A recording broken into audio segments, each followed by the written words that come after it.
Last time I played Cinderella Phenomenon,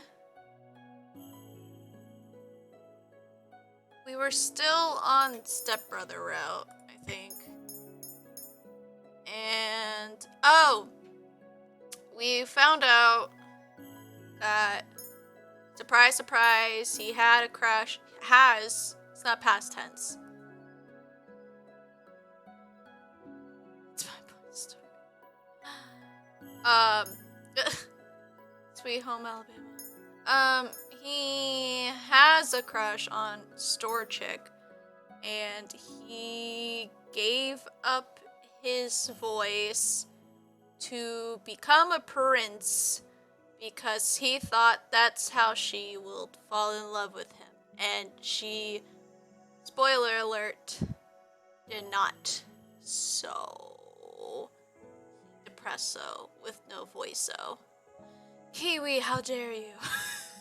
Drac is still on the frickin' Skyrim issue.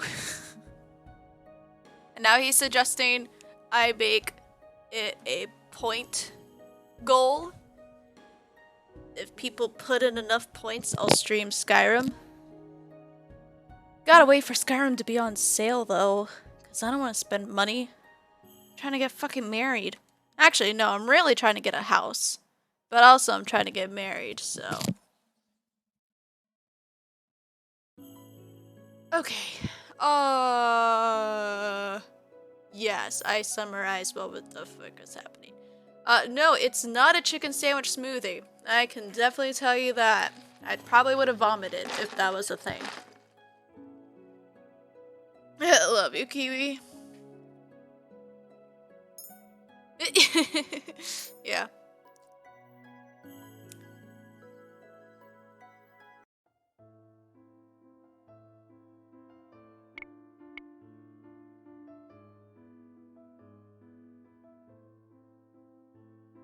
Oh, right. We had that conversation too.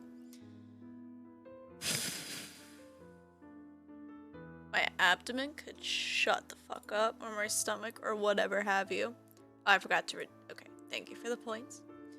Alright, Twitch says Wi-Fi is good now, so let's pray to the gods it keeps doing that.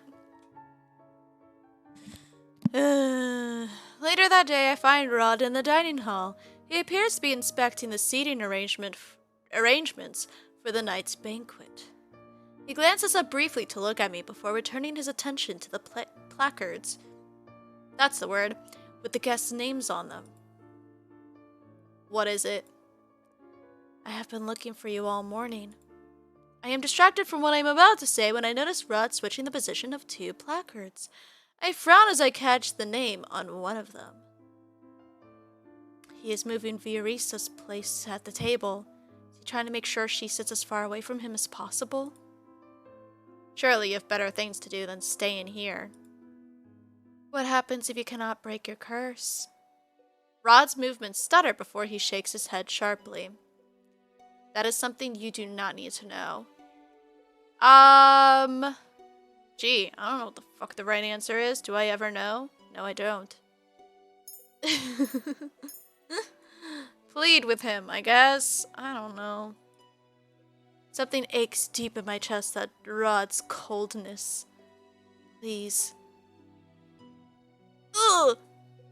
I pleaded very persuasive plead, clearly. Rod startles so strongly that he almost drops the placard he's holding. Damn. How much of a shock was that to hear? Damn. Please tell me. We have been partners for months now.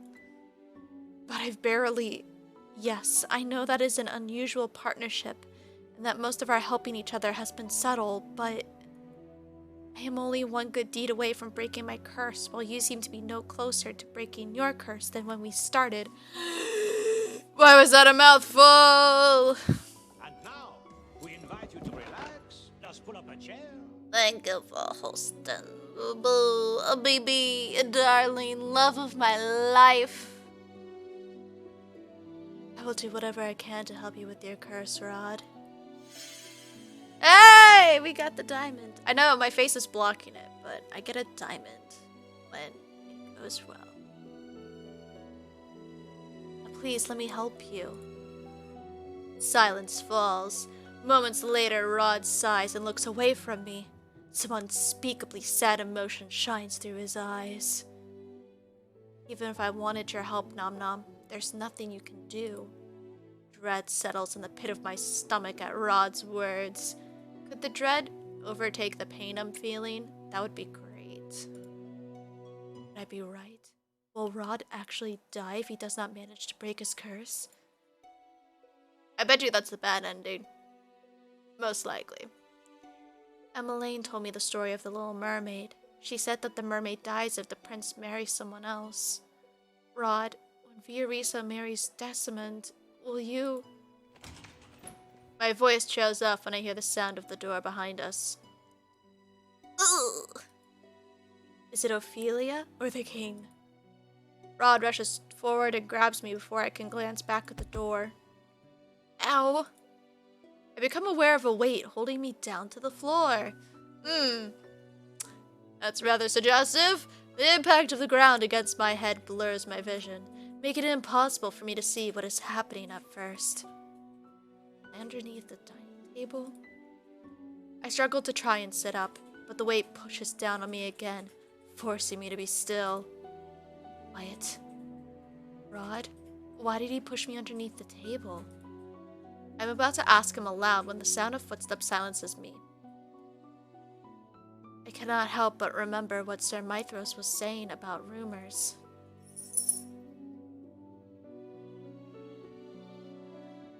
$20,000 channel points by end of month and you play Skyrim? I mean, yeah, I guess that would work. How does one set that shit up? Alright, I think I did it. Start. Cool. Good luck. Okay. What were we doing again? Oh. I'm about to ask him aloud when the sound of footsteps... Oh wait, no, I read this, right? Yes, rumors.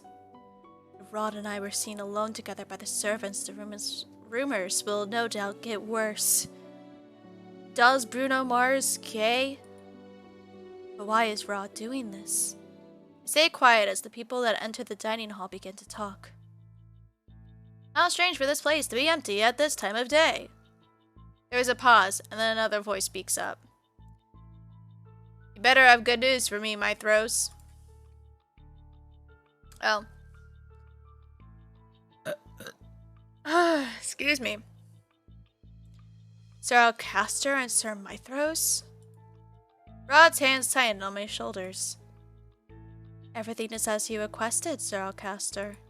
There should be no issues. There better not be. You've disappointed me before, Mithros. I'd be careful not to try my patience again. As if I have any. Yes, Sir Alcaster. You fucking bitch.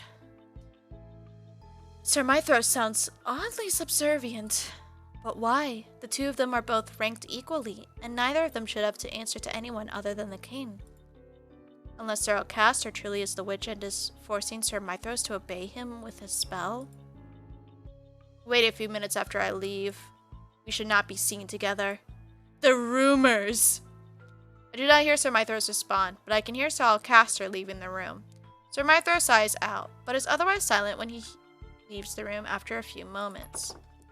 I exhale fully as the door finally closes behind Sir Mithros. This is bad. I was so engrossed in Sir Alcaster and Sir Mithros' conversation that I only just now realized that Rod is hovering over me. Okay, sure. Likely story. Oh, damn! Hello. That spooked me. Ugh. Hey. I can't. I'm too old. I can't take this seriously. Okay. Whew. His eyes are really pretty, though. I will say that. I will say that. Hey, are you alright? Are you hurt? Could you get off me, please? You look a little flat. Like you're lying on the floor. Rod suddenly pauses as he notices our positions. He stares at me for a few moments, eyes wide. Ugh. He scrambles out from underneath the dining table, and by the time I do the same, he is standing far away from me, his gaze fixed on the wall. Doesn't this wall just look so fascinating? I've never seen this wall before. He is— they're both bright red. That's fucking funny.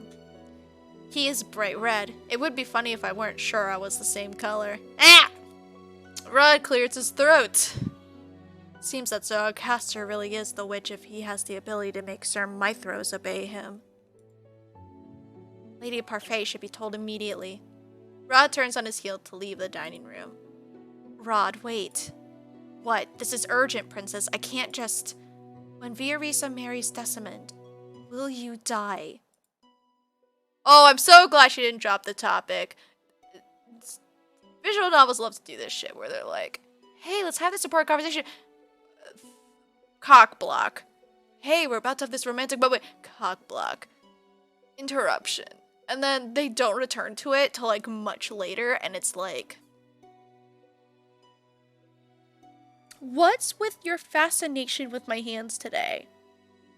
She sat on my lap while I was doing therapy today, and then at one point, like, I'm doing my hand motions, and then she's trying to catch my hand. She's trying to catch hands while I'm trying to talk to my therapist about something. I don't even remember what we were talking about, but like, she like kind of went for my hand. See, now you can't see it, but she's staring at my hands like they're the most fascinating thing in the world. Your mother talks with her hands. Do you got a problem? I'm gonna need a wrist brace in 2 seconds.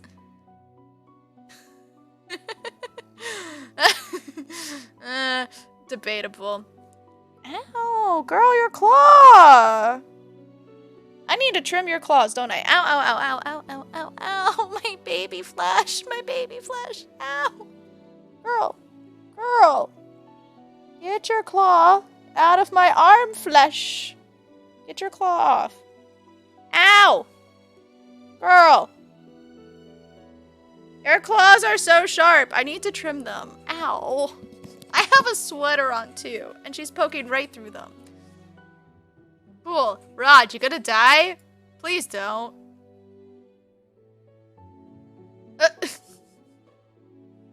Rod pauses for a moment, but I can tell from his pained expression that he will not speak. Yeah, what fucking voice did I give Sebi? You're running out of time, Rod! My eyes flit between Sebi and Rod. What does that mean? Nothing.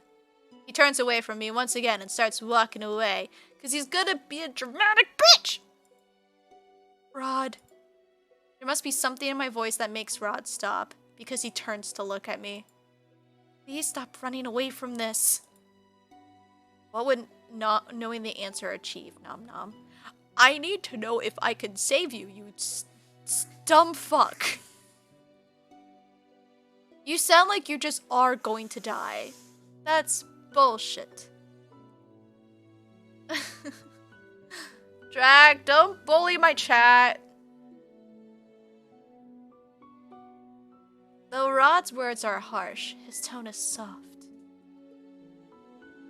There is nothing anyone can do. Leave it alone, Nom-Nom. It's for the best.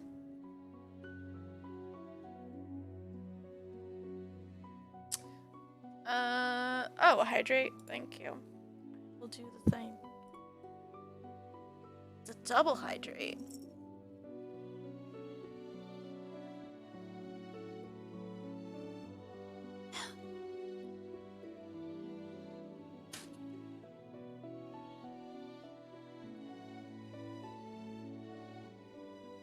I cannot help but get mad at Rod's dismissive tone. I move toward him, frowning.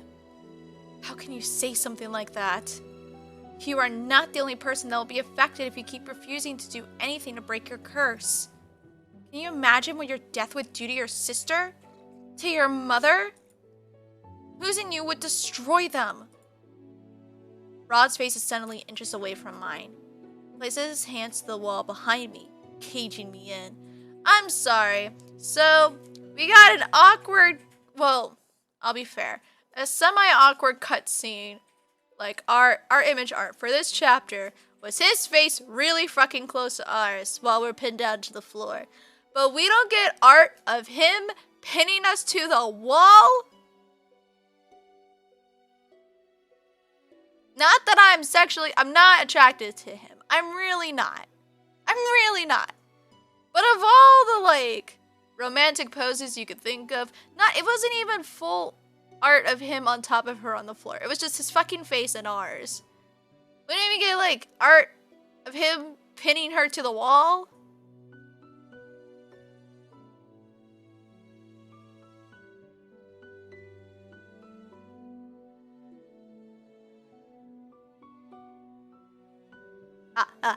Draki thought I could get rid of your points sooner. I couldn't control the limits, so. At least I don't think I can. I looked. It looks like that was set in stone, so. Look at it, though. Yeah, I'll get him later.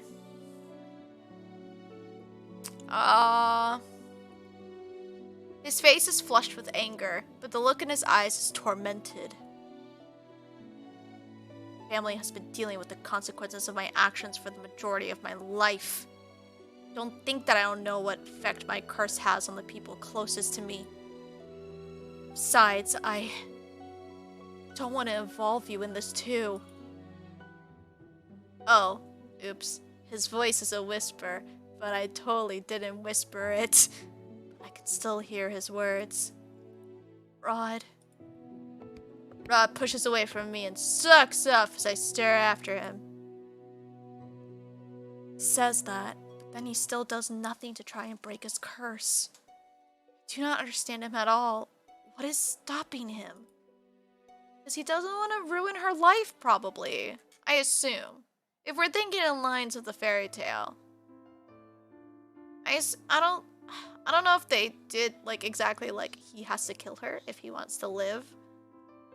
But I assume some kind of, like, he can't fuck with her life. Or he doesn't want to fuck with her life. The girl he has a crush on. Or used to have a crush on? Does have a crush on? I don't know how current the crush is. Rod is absent from the palace for the rest of the day, and returns only once the sun has set to prepare for the ball. I have not been able to talk to him since, but I assume that he has been to the market to tell Delora and Parfait about our suspicions of Sir Alcaster being a witch. I hope they come up with an effective plan for dealing with him. The palace is not safe so long as he is here. The ball is just about to start that evening, and I have been asked to make sure none of the guests are lost and wandering the hallways. I have been walking around for a while, directing any late guests in the right direction. That should be everyone. But as I turn the corner, I notice two people lingering by a column. Excuse me, the throne room is... I pause when I look more closely at the two men in front of me. I recognize one of them instantly.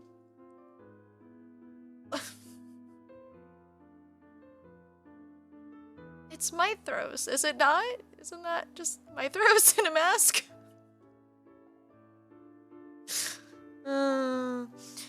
What is Sir Alcaster doing outside of the throne room?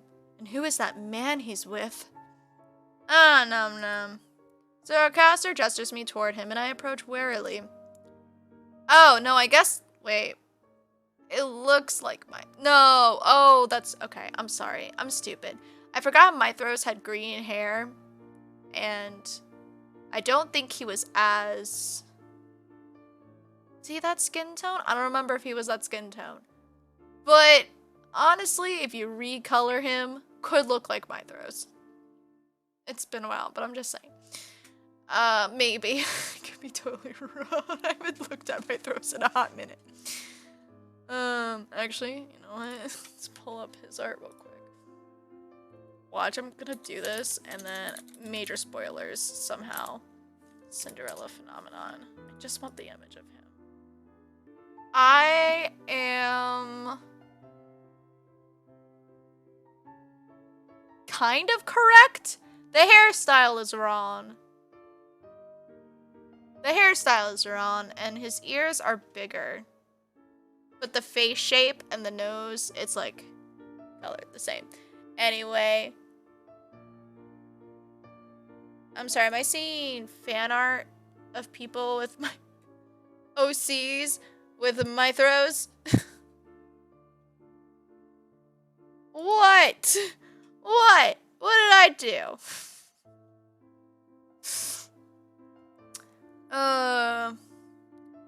This is Varg. He is one of the guests for the ball. Varg sweeps aside his cape as he bows, and I curtsy and dip my head to hide my expression. Put that smile away, sir. That's dangerous. We don't allow weapons on this property. I have not heard of a Varg, and why would he be bowing to a mere maid?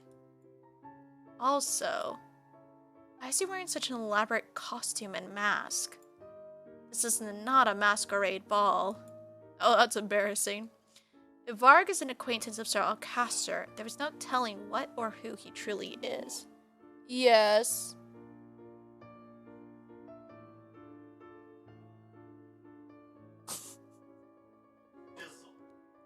Okay.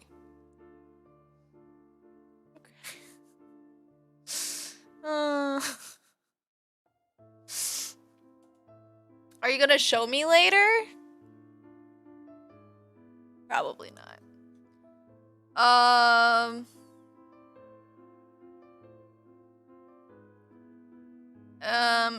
Varg is an acquaintance. How did I lose? No, he just calls me out of the blue and he's just like, yo, the chisel on this girl's ass in this anime. What? Come again.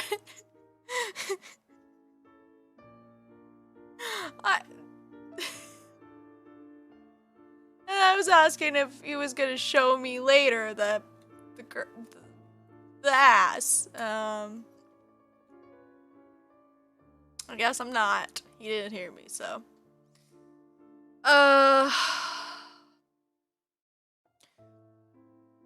If Varg is an acquaintance of Sir Alcaster, there is no telling what or who he truly is. Varg is one of the suitors for Princess Emmeline. You look too old. No. Yes. There's no chisel to that bun. It's perfectly round and bootylicious. Would you please escort him to the throne room? I will be along shortly. But it's perfectly round. And squishy looking. That's what true butts should be. They should not be rock, chisel, solid. What the fuck is this conversation? How did we get here?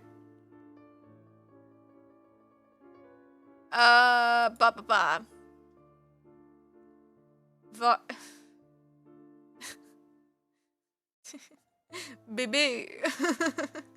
Yeah. Varg's politeness is even more suspicious. Of course, Sir Alcaster.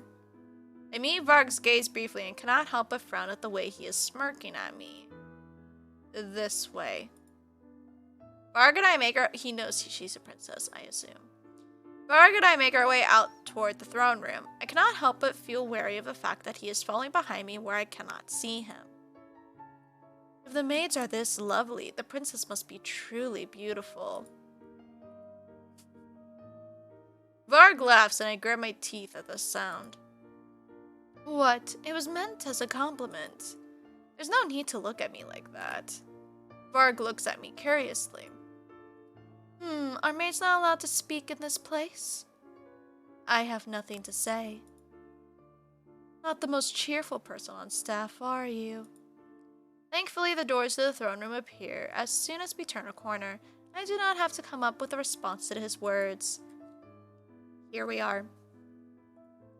I gesture toward the throne room and move to leave, but Varg's voice stops me. You should at the very least escort me inside and introduce me to the princess, don't you think? Isn't that what a maid should do? Technically, that is the announcer's job. But Varg came so late he probably already missed the introductions. I wouldn't want to think badly of any of the servants at the palace. I take a deep breath to calm myself down before turning toward the doors. Follow me. I can tell the moment I step into the room that the official introductions have already passed.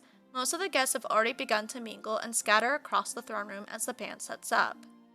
No one notices when I walk into the throne room in front of Varg. Do not trust Varg, not if he is associated with Sir Alcaster.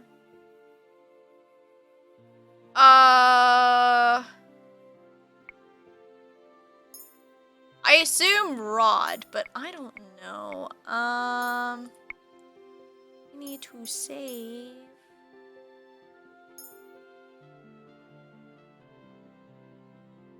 Here. My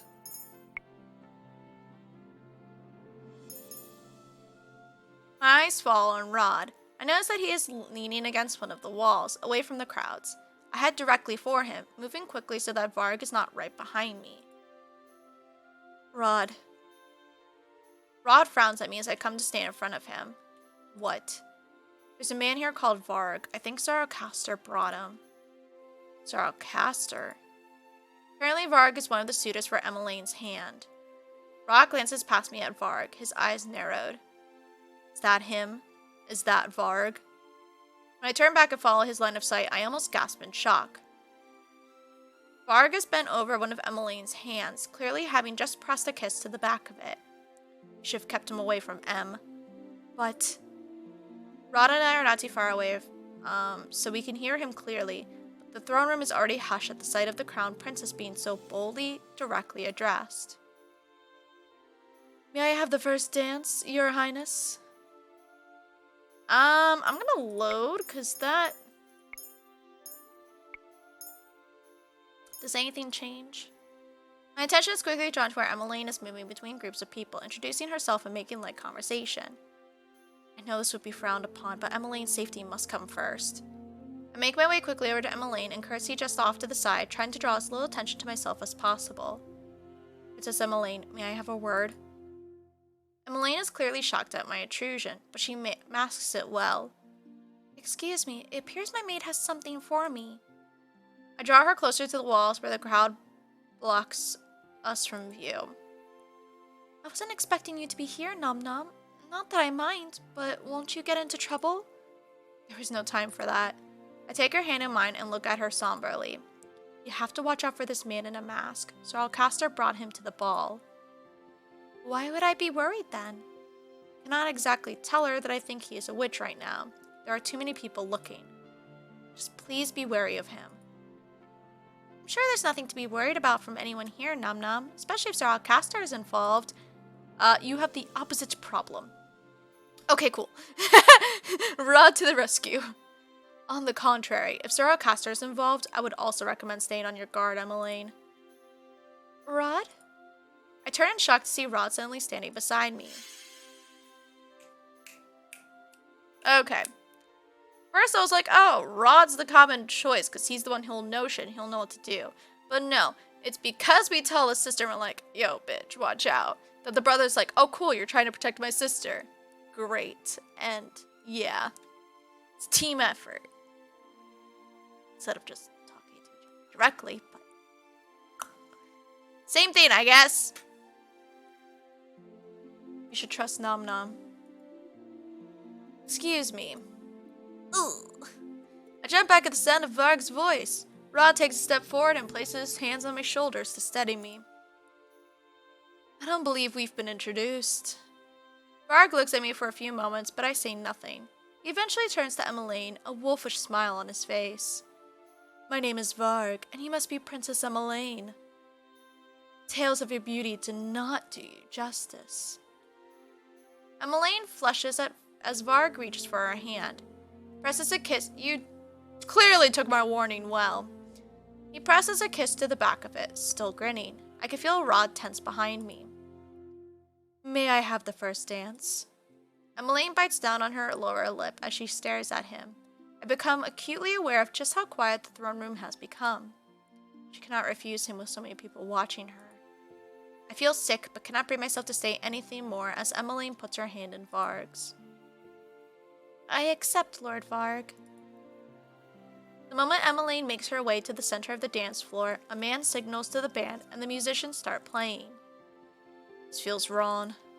I can only nod as I watch Varg pull Emmeline closer. At first it is just he and Emmeline dancing, but then other couples gradually trickle in to join them. I do not like this at all. Rod and I watch in silence as the first dance continues on. I know for a fact that Rod must see the dreamy smile on Emmeline's face as certainly as I can. When the music stops, both of us move as one toward Emmeline.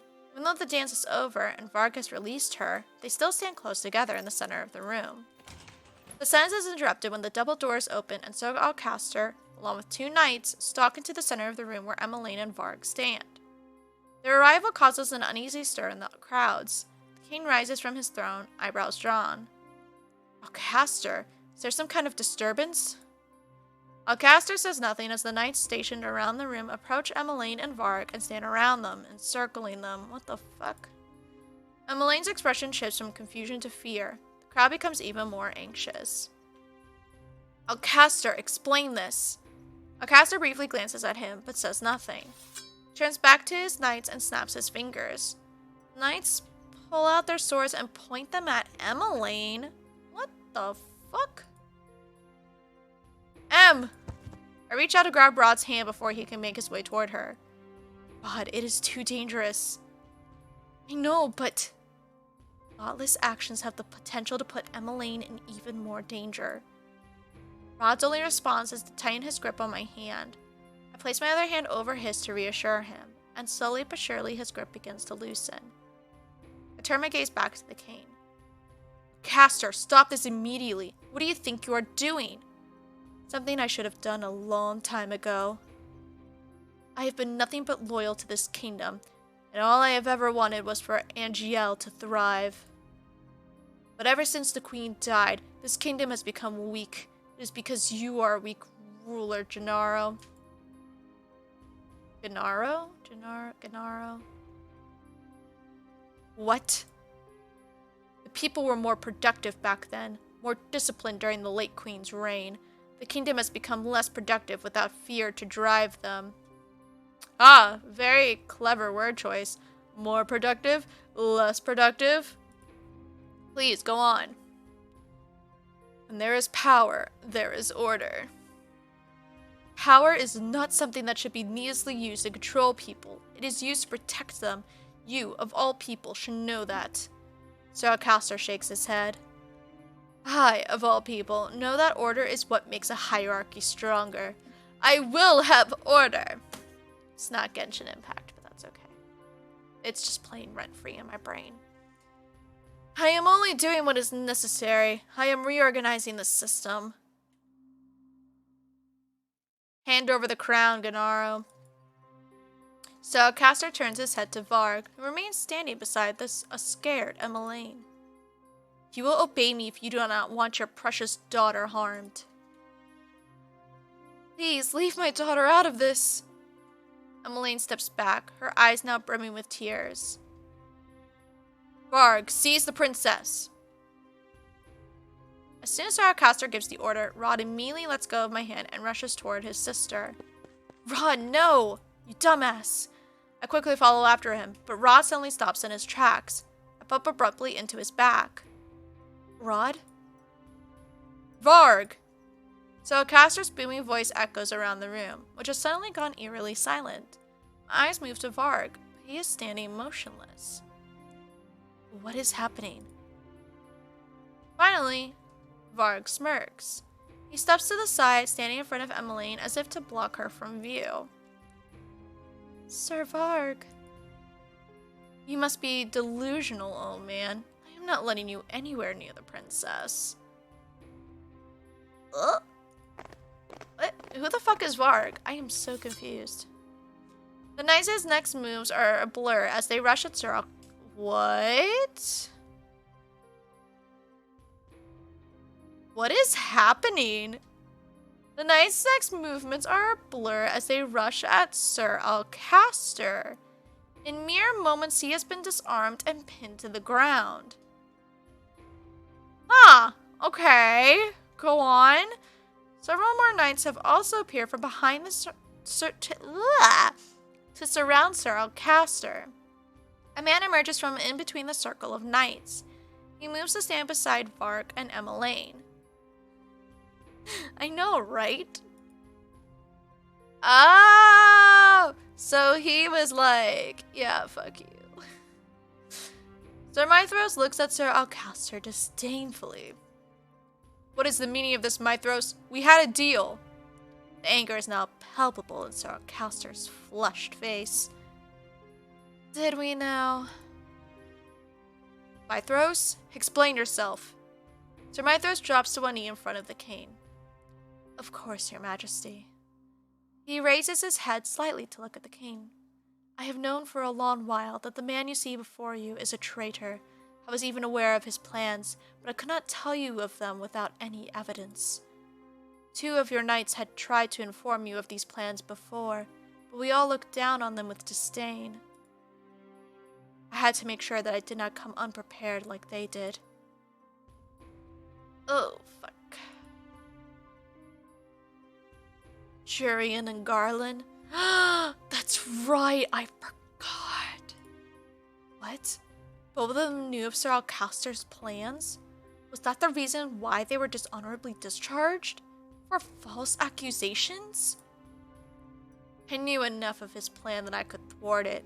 This is why I thought the best way to reveal his dastardly ways was to craft a fake alliance with him.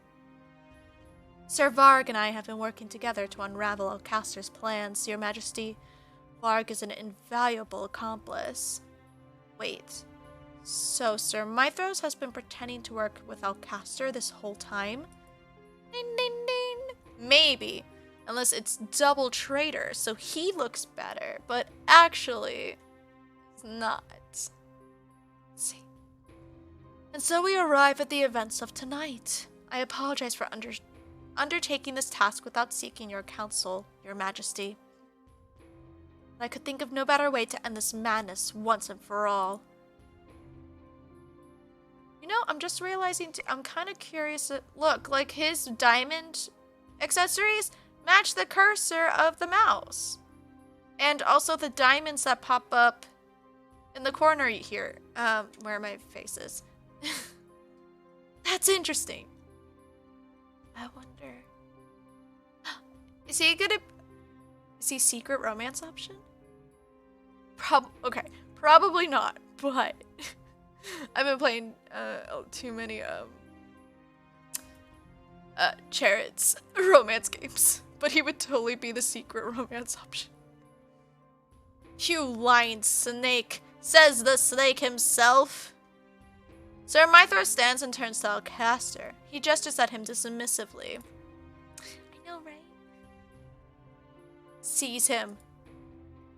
The knights' next movements are a blur. The men rush Sir Alcaster all at once, and in a mere moment Sir Alcaster has been disarmed and is now pinned to the ground.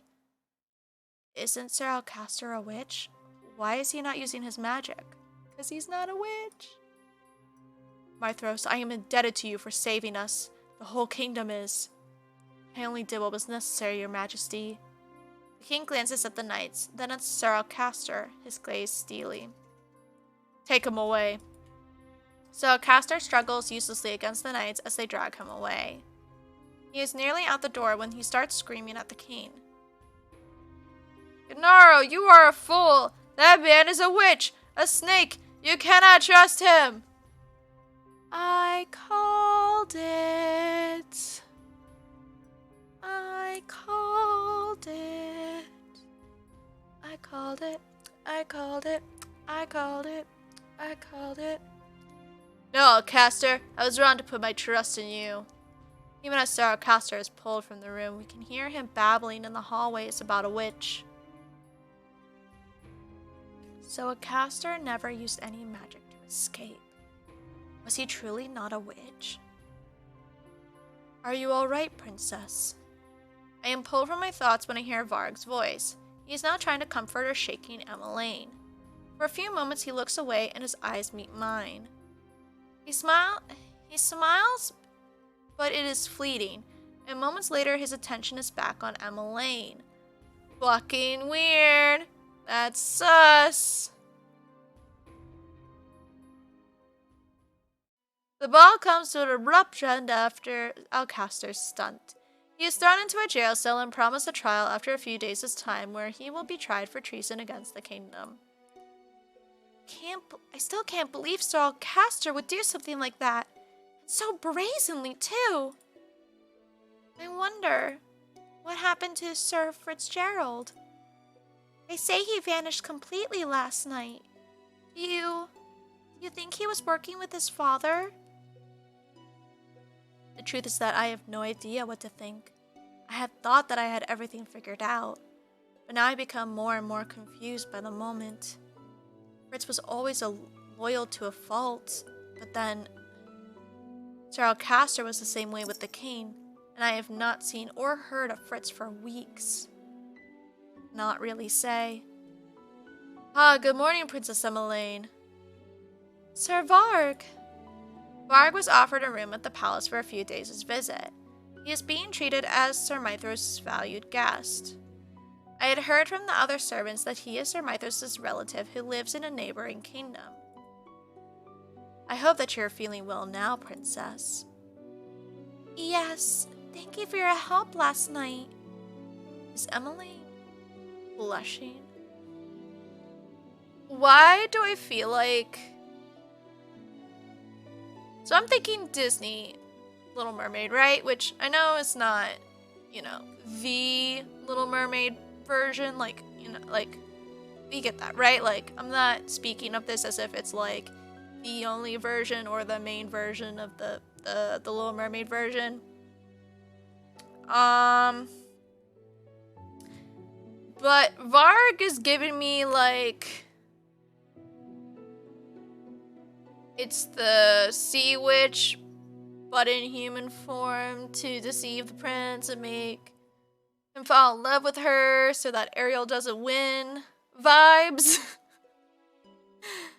Except now,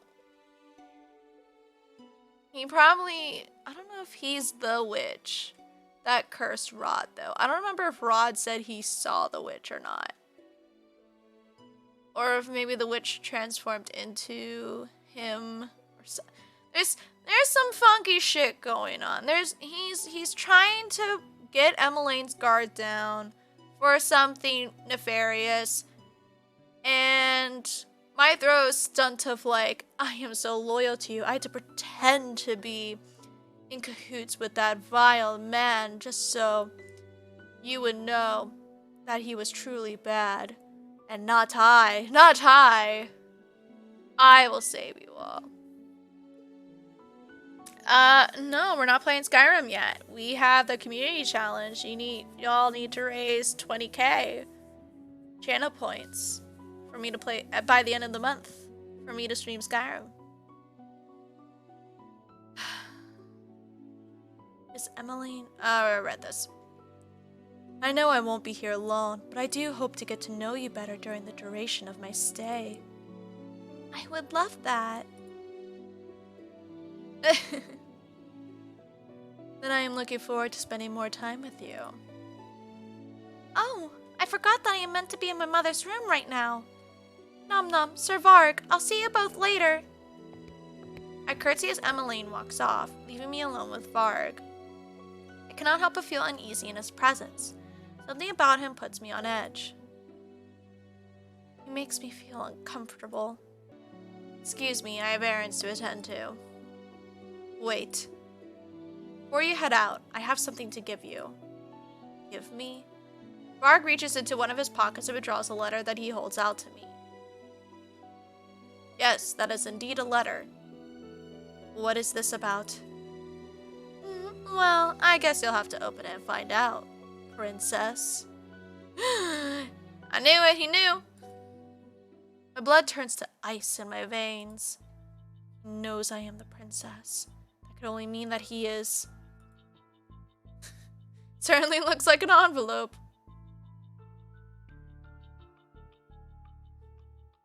Oh my word. Why was everyone... Who... No one was expecting Skyrim. No one expects the Spanish Inquisition. I have no idea what you're talking about. Excuse me. I'm about to leave when Varg suddenly grabs my wrist. Rude. The play is just about to start, princess. You have a responsibility as the main character to perform impeccably until the very end. Fourth wall breakage much? Hello? Otherwise, well... He grins at me. It is the same wolfish smile that he flashed at me during the ball. You might miss out on your fairy tale ending. What?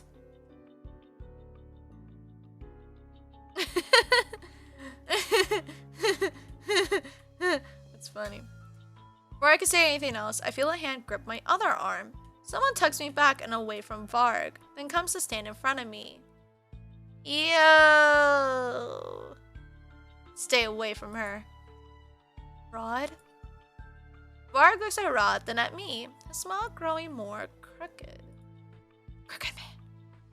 What an interesting turn of events. I wonder how this will end for the both of you. Tell me, Nom-Nom, what is he to you? Well, that's certainly awkward, isn't it?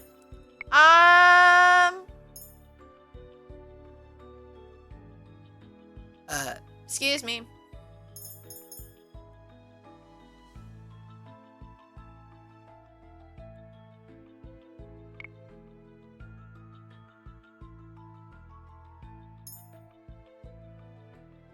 No answer, Be in denial all you want. At the end of the day, you're going to have to decide who and what you will choose. Who or what to choose? I was correct. You do not put boy in the friend zone.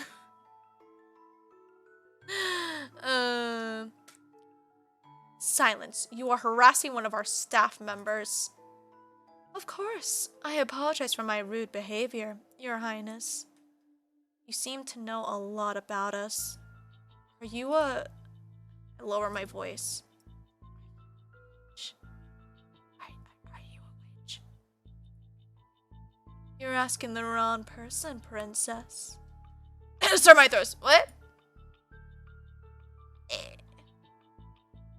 He knows who you really are.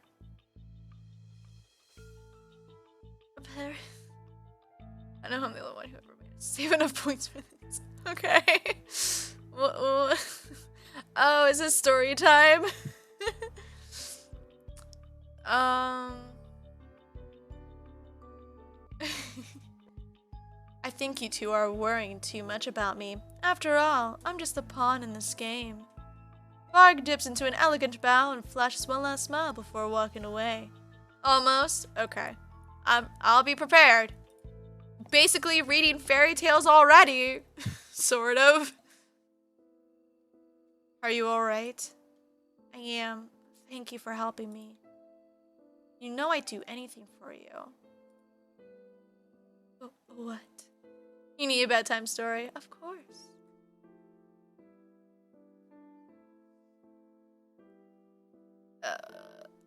What? I love how they're like, you know I'd do anything for you. What? What? Everyone was confused. Rod shakes his head before stepping away. Anything for me? Rod coughs, pulling me from the thought. It is possible that he is a witch, or that he is working with other witches, but we have no evidence to prove it. Alright, bye, cat. Until we figure out what's going on, you need to be wary of him. I know. I'm the one who warned your sister, so, like, I know. Rod smiles at me gently. The look makes my heart thud once, painfully in my chest. Stop staring at me like that. Rod looks away, his cheeks tinged red. I feel my own cheeks warm at the sight. I wasn't staring at all. Both of you are hopeless. Y'all are morons. Shut up, Sebby. Rod gives me one last look before finally turning and walking away. I place my hand over my chest, where I can still hear my thudding heartbeat. This feeling. It is what I think it is, and I have no right to feel that way about him. He is my stepbrother. Shake my head to clear the thought, then glance down at the letter that Varg just delivered to me. There was only one sentence written on it. Come to the throne room alone tonight. Dun, dun, dun. The wedding? Oh, the girl's wedding. I was like, damn, why are we getting married so soon? It's not my wedding. The throne room is empty when I arrive. I can only hope that this is not some sort of trap. Soon after I enter, the door squeaks open and a familiar face enters the room. Sir Mithros? Sir Mithros walks toward me. When he is close enough, he drops to one knee and bows. I frown as I take a step back from him. My princess, do not be alarmed. I know of your true identity. Ugh! Sir Mithros flashes me a wide smile that causes a shudder to run down my spine. You know who I am. Then that means that you are... I take another step back as the blood drains from my face. Sir Mithros' smile only widens at my reaction. Ah, it's such a villainy face! Put that away, sir. I'll say it for you. Yes, I am a witch.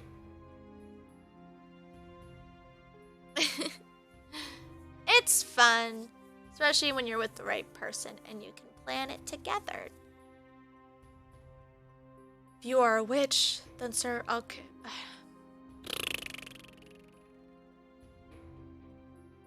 If you are a witch, then Sir Alcaster is a mere human, a fool one. And Varg? Nothing but my personal errand boy. A thought subtly occurs to me. Sir Alcaster was plotting against the kingdom. Then did Sir Mithros also punish Fritz somehow? What about Fritz? Was he a part of Sir Alcaster's plans? Ah, the knight. To avoid confusing you, let us just say that the situation surrounding him is too complicated to adequately explain. I command you to answer my question, Sir Mithros. Was Fritz a part of this? If it makes you feel any better, he refused to be a part of this. He refused? Does that mean that he was not part of the plans? Or just that he was unwillingly forced to participate in them? I am certain that Sir Alcaster would not be happy that his own son was disobeying him. He either forced him to help or assigned him outside of the palace. But if Fritz knew Sir Alcaster's plans, why did he not warn anyone about them? Blackmail! Or some kind of terrible interference. Was he working with Sir Mithros as well? Thank you for the hydrate. More questions swirl in my head, but none of them have answers. When this is over, I will personally ask Fritz about this. If he's not dead! Ugh. Once I can locate him. I shake the thoughts away and bring my attention back to Sir Mithros. Why bother with this reveal? What do you hope to gain from it? Before we start our conversation. Magic spell! Sir Mithros waves his hand, conjuring a faint green glow that envelops the whole room. Just in case someone tries to eavesdrop, I wouldn't want any of your witch friends listening in on us. Yes, I am aware that one of them has been snooping around the palace these past few months. Their snooping has made it more difficult to move around without exposing myself. Sir Mithros clicks his tongue in annoyance. Such a nuisance. Oh, excuse me. He is referring to Delora. She and Parfait warned me before that there was a witch in the palace. Is Sir Mithros truly that witch? Obviously, Nom-Nom, get with the program. It's been explained. Move on. Thank you. I never really trusted him, not even when I was a princess. Now that he has revealed himself as a witch, I need to know what he plans on doing. You knew that I was the princess this entire time, yet you never offered me any assistance.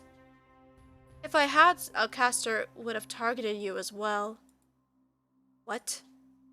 Alcaster wanted to dispose of the royal family. If he had known you were the princess, he would have been after you too. It would have been easier with no one remembering you as the princess.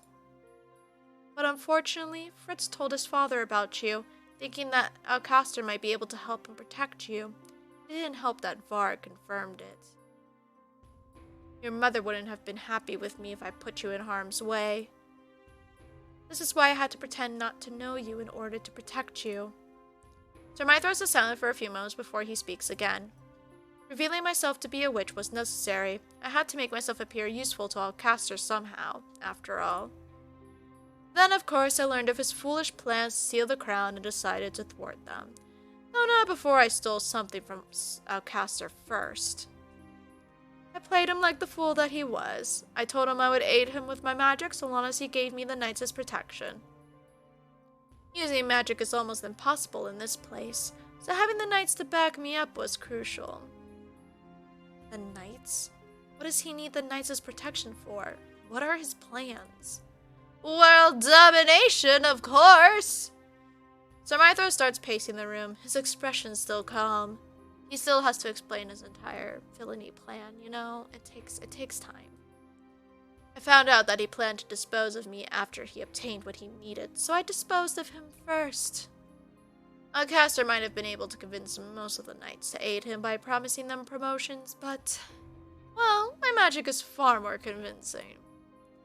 Sir Mithras stops in front of me, his deadpan expression transforming into a smile. For now, let us desist speaking of my plans. The minute Alcaster's plans were thwarted, I knew I had to contact you directly. I am happy to see you in the palace. I thought you said my palace. I was like, damn, he already thinks he owns the place. In the palace, your highness. Although, we really need to get you out of those clothes soon. A maid's clothing does not befit a princess like yourself. That does not matter. My priority right now is to break my curse. Huh, of course. They must truly have been frightened to feel the need to curse you. I feel an uncomfortable tug in my heart. Oh, fuck, put the shadows away! Put the shadow demons away! No! No! Put them away! I don't want to be murdered! Put them away! Put that back, sir! We don't need to be this terrified. We don't! Put that away! Why did that startle me? It's not even that scary. It's not even that scary. But that startled me. I wasn't expecting. It's the first character art that shows the boo. I'm in danger. To think that the Lucis bearer would actually allow a witch to curse you. Okay. Sir Mithras shakes his head, disgust written on his features. And other things. Oh, okay, thank you. When you suddenly disappeared that day, it was as if all traces of your existence had vanished. I searched for you endlessly, princess. When you first appeared here in the palace, I did not recognize you immediately.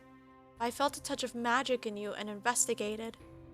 My curiosity is what prompted me to investigate you further. When I tried hard enough, I found that I could see through the glamour that had been cast on you. Ooh. So Sir Mithras truly was the witch Parfait was referring to when she mentioned someone seeing through the glamour. Imagine my surprise when I found out that it was actually you.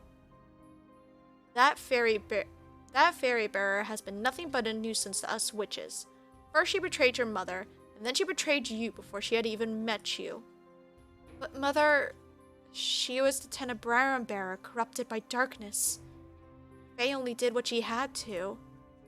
Sir Mythros looks at me, clearly surprised. No, I said put that away! Why are you... Damn. What lies have those people been whispering in your ear? Everything the queen did, she did for us witches, to protect us from the wicked humans who destroyed our kind. I see where your mentality is. Fantastic. It is clear to... So, the only reason he cares about her is because, you know, queen's daughter, and he hopes she will be the same as... Yeah, okay, cool. Cool. It is clear to me where Sir Mythros' alliances lie.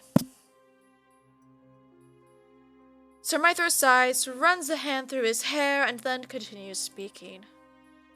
On your 18th birthday, you will follow her footsteps. You will make this kingdom a place for all witches to prosper. I am nothing like her. I refuse to make people suffer to fuel the crystal. I never bore witness to the suffering that people had to go through during my mother's reign, but the stories are enough to reveal her true nature to me. It was hard to believe at first, but those people do not have any reason to lie to a servant like myself. They have nothing to gain from it. Finally understand why the hatred people had for me ran so deep even when I did nothing to them. It was because I was the witch's daughter. Your mother wouldn't be happy to hear you say that. Let me assure you that this is not a destiny you can run from, dear princess. I will not let destiny take control of my life. Feign tiredness by releasing a long yawn. I'm sorry for cutting you short, Sir Mythros, but please excuse me. I am getting tired. I'm about to walk past Sir Mythros when he starts speaking again, his voice a low whisper. I notice that you have gotten closer to the family you so despised before, Prince included. I narrow my eyes at him. You care about him, don't you? I must confess that this surprises me, Princess. Such a relationship would certainly be a scandal. Even if you two are not blood-related, he is still your stepbrother. Whatever will your dear father say about this? I clench my fists. He has no right to lecture me. I already know that these feelings are wrong. I know that I cannot have them. I assure you that there is nothing between the both of us. Oh, is that so? Are those lies you utter just to convince yourself? This man is beginning to try my patience. Allow me to share a little secret with you, Princess. I am not interested. I head for the door and reach for the knob. Oh, but I think it is something you would be most curious about. I do, after all, know the consequences of the prince failing to break his curse. I also happen to know that someone special to him is getting married tomorrow. My hand freezes. How do you know about all of this?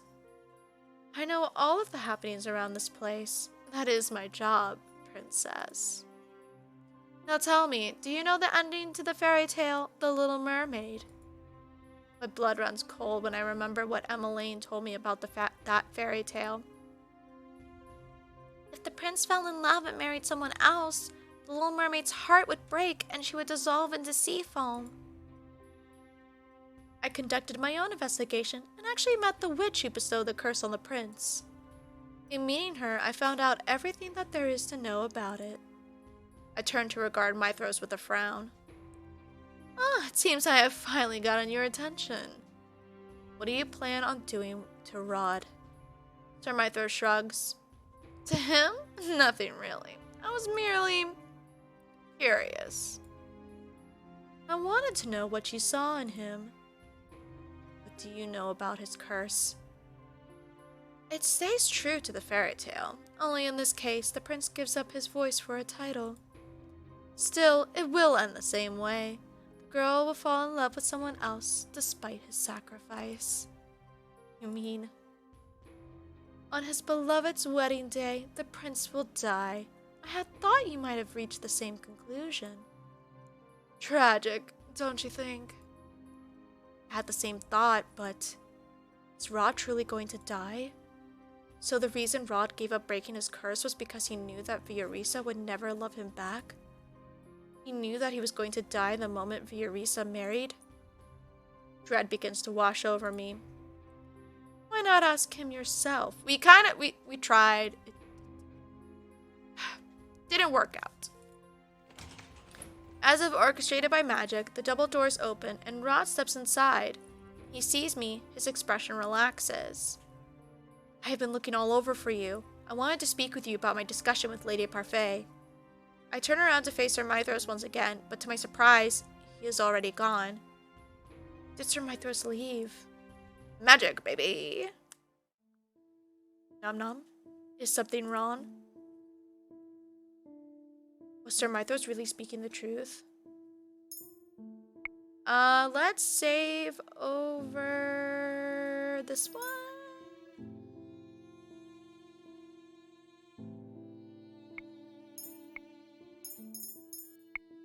Ask. Is it true that you will die when Viorisa marries Decimond? I see you're still stuck on the same theory. Have you been snooping around again? Please answer my question, Rod. And if I am, why do you not want anyone to help you fix this? I don't need to tell you everything, Nom-Nom. His voice is now soft, his expression tired. I've been aware of another way to break my curse from the beginning, but I would rather die than do what it is I need to do. Do what? Have you not read? Rod's voice shows off when he sees my confused expression. He clears his throat. He's gotta murder her. Damn, that's dark. Forget it. There is nothing more you can do. The reason I never told anyone the truth of my curse is because I never wanted anyone to blame themselves for not being able to help me. I was already a lost cause the moment Viorisa really fell in love with someone else. I can never take that happiness away from her. Rob becomes silent, his gaze downcast. The vulnerable expression catches me by surprise. Hold on. Was that not the right choice? Hold on. Was that not the correct choice? What does this do?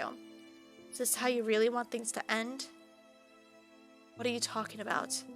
Have you even thought about what your family will feel after they find out that you lied about your curse? You are going to die when Viorisa gets married tomorrow, am I right? That is why you told me that there is nothing I could do to help you break your curse. Because there really is nothing you can do to help me. Viorisa will never return my love. I already accepted my fate a long time ago. Lady Parfait was the only one who insisted I find another way to break my curse. Because she refuses to give up on you, and I will not give up on you either. We found the correct answer.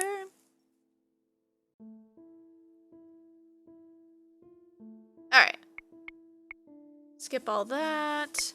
You should have told me about your curse a long time ago. How many times must I repeat myself? Telling you about my curse won't change the outcome. Could have tried to help you. Why are you so insistent on helping me? Because I care about you. Fuck. I basically should have just said, I love you. My face warms up when the words escape from my lips. Rod also flushes. What are you saying? That I am worried about you on Emmeline's behalf, of course. Certainly not anything else. Do not want her to think that I let you die. Rod lets out a deep sigh. Just stop talking. You are in no position to tell me what to do. Nom-Nom. There was a hint of warning in his voice. Now you better let me help you or...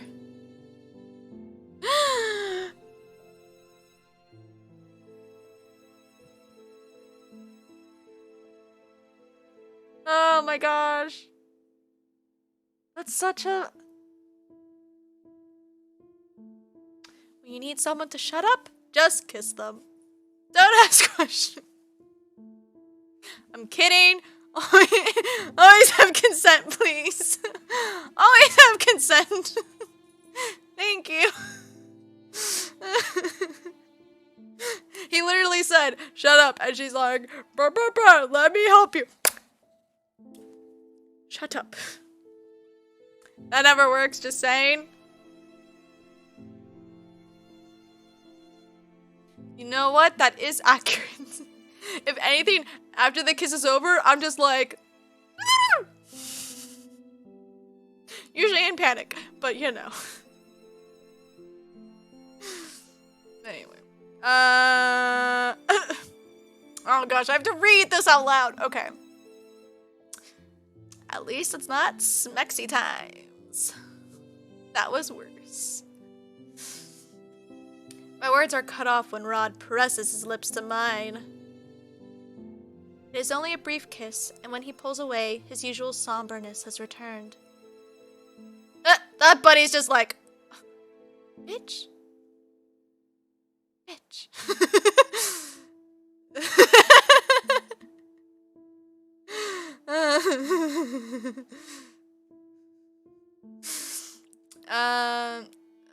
I told you to stop talking.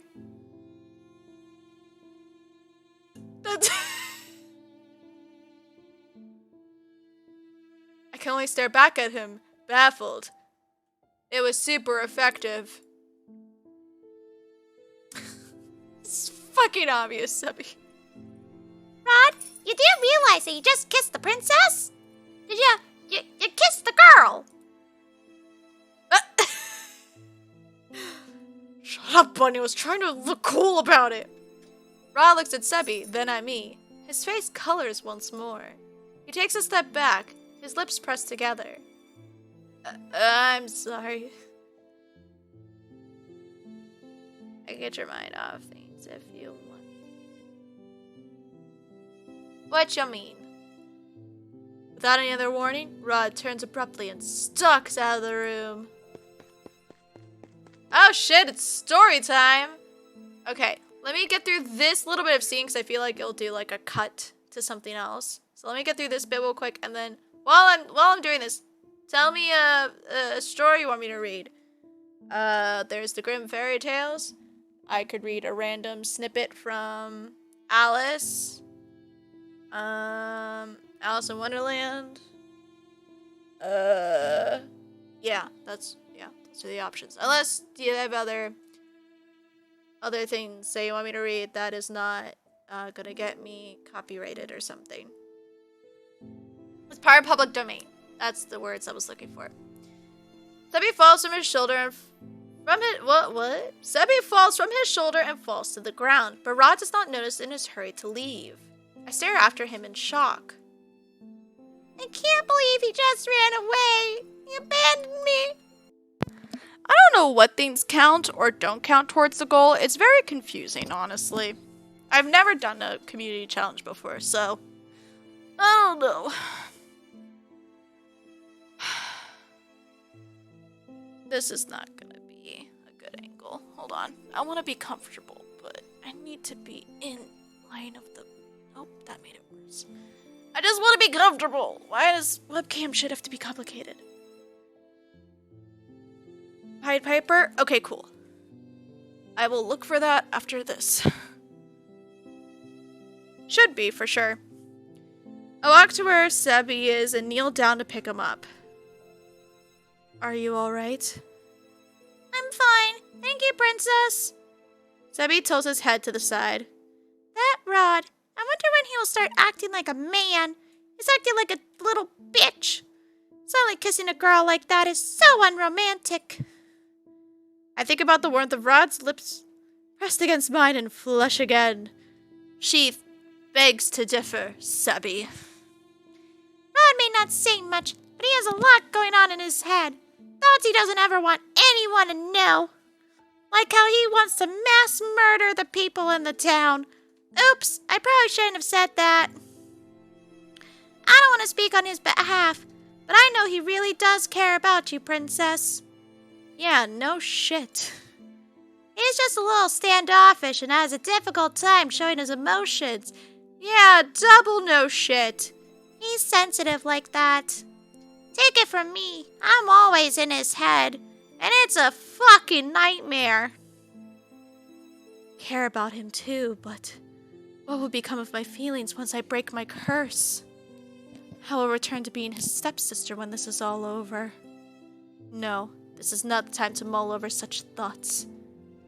I'm sorry for asking this of you, Princess, but can you return me to Rod? That boy is useless without me. The exasperation in Sebby's voice makes me smile. Sebby acts like Rod's older sibling, but sounds like a fucking annoying robot. Of course. When Rod does not open the door, I knock again. Rod's eyes widen as soon as he sees me. His face flushes a dark crimson. I'm here to return Sebby. Rod nods before slowly taking Sebby from my hands. Thank you. Be careful not to drop me again next time. That hurt, you bastard. There was a hint of a smile on Rod's face as he tapped Sebby's face. Sorry. He looks so much more at ease when he smiles. Rod faces me again with an apologetic expression.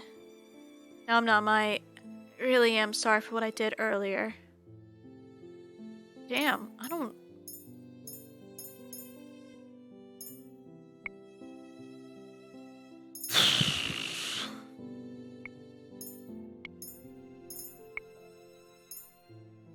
It was my fault for talking too much. Now you should stop insisting on helping me. I refuse. Rod sighs. You really are stubborn. That makes the both of us. The hovering silence becomes more pronounced as we both stop talking. You said, hold on. That didn't feel correct. Load. What happens?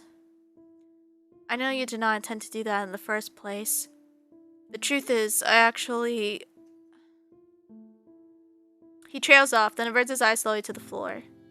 Suffice it to say, I'm not supposed to feel this way about you. What exactly are you feeling?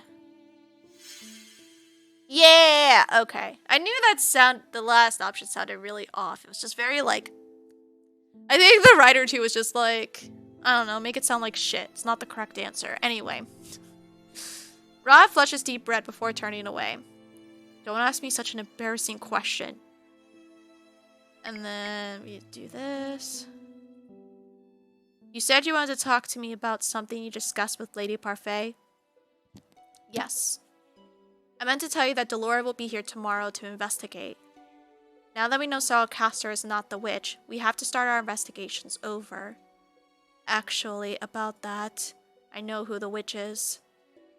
Ugh! You do? It's Sir Mithros. He is the real witch.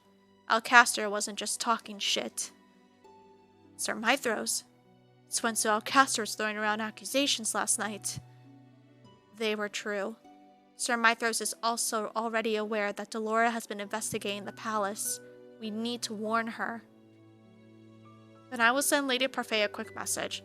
We need to keep up our guard around him too, especially you. I'm sure he already knows that you are the crown princess. Not in response. For now, we should wait for Delora to show up tomorrow. But it's getting late. You should go and get some rest. The moment he says the words, I realize he is correct. My eyelids are heavy. You're right. I think I shall take my leave. I'm about to leave when Rod suddenly grabs my hand. Ooh! I turn to face him. Nom-Nom.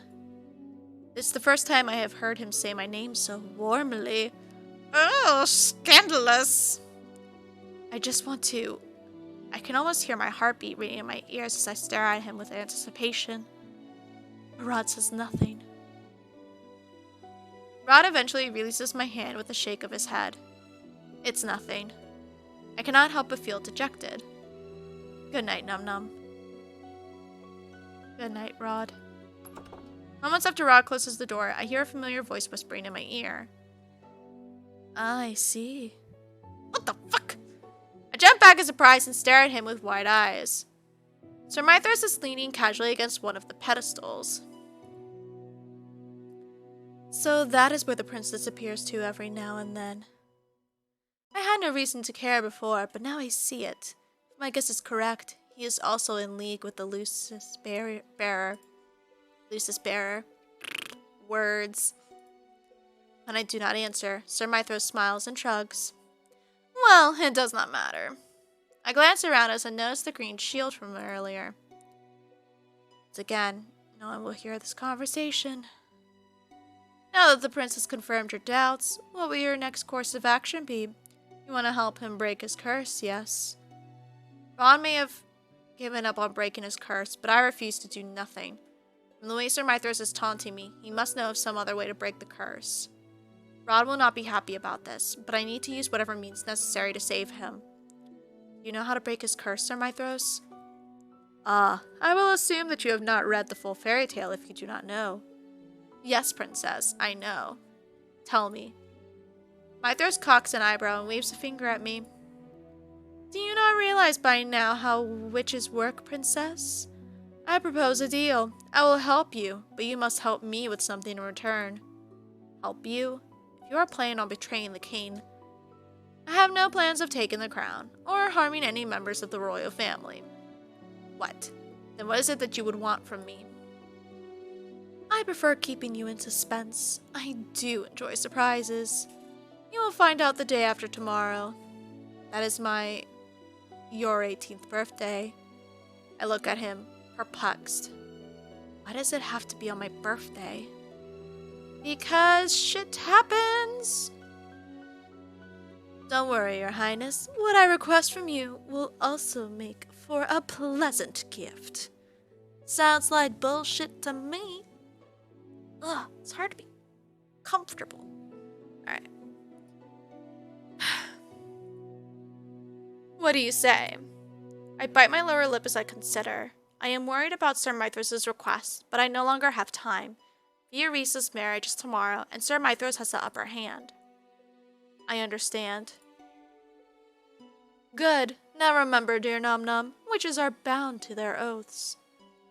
In order for the prince to regain his voice in life, something must be taken by force, just like in the fairy tale. What does he mean by that? Tell me what I must do. Oh, I did forget to mention this, but it is not you who must act, but the prince. What? If Rod could help himself, he already would have done so. Please trust me, Princess.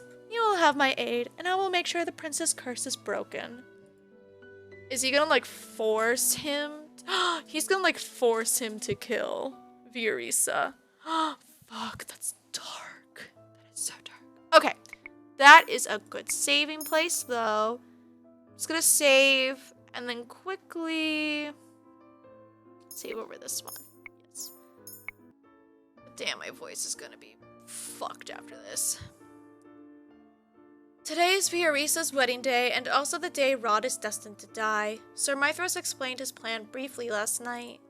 He told me that he would have a valuable item delivered to Rod that he would need to use to break his curse. A dagger! He further explained that it was something he would need to use after the wedding.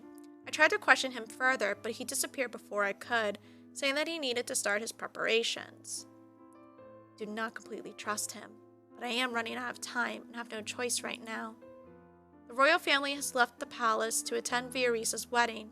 It is unusual for the king to attend another noble's wedding, but Fiorisa is an exception given that he is one of Rod's and Emmeline's best friends. Despite Sir Mithros' reassurance, I am still restless. Sir Mithros told me that everything would be alright, that Rod would not instantly die the moment Fiorisa got married. But why must his involvement be reserved for a time after the wedding? Why does he not act now? Someone looks like they're in a bad mood. Laura suddenly stands before me, smirking. Her appearance shocks me so badly I nearly drop the dishes in my hands. What impeccable timing. We've heard from the prince about Mithros. No wonder I was iffy about the man. I should have realized he was the witch. Do you know him? Yes, I do. Delora walks closer and places both of her hands on my shoulders. Listen to me, princess. I am warning you. Stay away from Mithros. Do you understand? It's a little too late for that. That man is a sly devil. He cannot be trusted. I'll take a deep breath to still my rapidly beating heart. Hope I will not regret asking for his help. Princess, I need you to promise me that you will stay away from Mithros. Yes, of course. I will not directly say I promise. Good. For the time being, I will resume my investigation. I know, right? They're all good looking. It's a good visual novel. If I'm lucky, I'll find out what Mithros hopes to accomplish. Actually, he is not in the palace right now. He went with the royal family to attend a wedding. A wedding, huh? How unusual. I can only assume he must be there at the wedding to help Rod. Well then, better make use of his absence while I can. I'll see you later, princess. You should have just told Delora,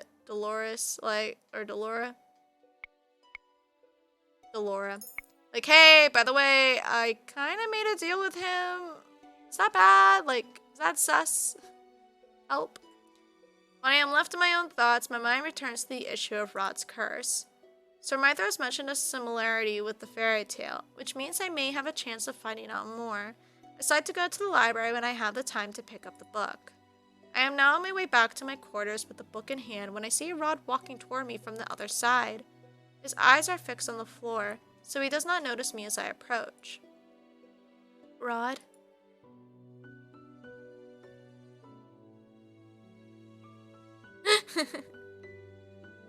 He is still alive. Does that mean Sir Mithros has succeeded? Oh, it's just you. Royd's voice still comes from Sebi. The realization instills a deep fear inside of me. He is still cursed. How much time does he have left? Much to my surprise, Rod actually smiles at me. The smile is forced, however, and does not reach his eyes. He looks crestfallen.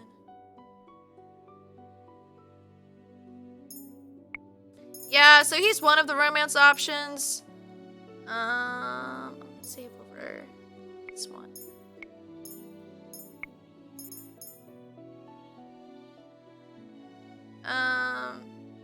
He's technically our stepbrother, so not my fave romance option. I'm fine.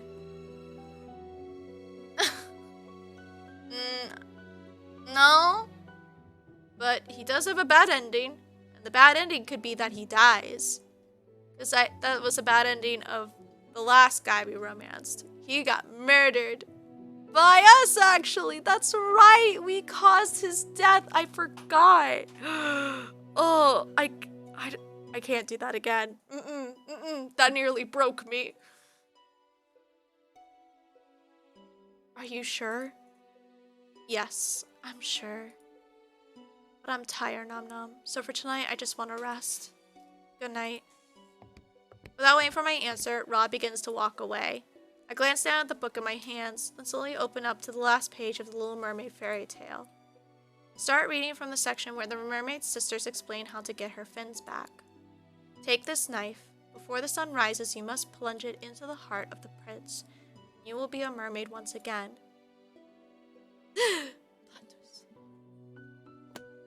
Book falls from my hands and collapses to the floor. I stare at it, dumbfounded.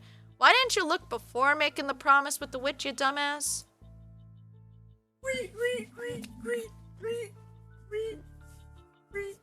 Ow. This early. A little, but I saw you over there, so the gremlin vibes were raining. My gremlin senses were tingling. There we go. You're a mermaid, Harry. Rod is the one that's cursed. Wait, this means Rod needs to kill Fiorisa? And the item that Sir Mithros mentioned earlier. Could it be the knife? I need to find him. I turn and start running in the direction of Rod's room in hopes that I will still be able to catch Sir Mithros there.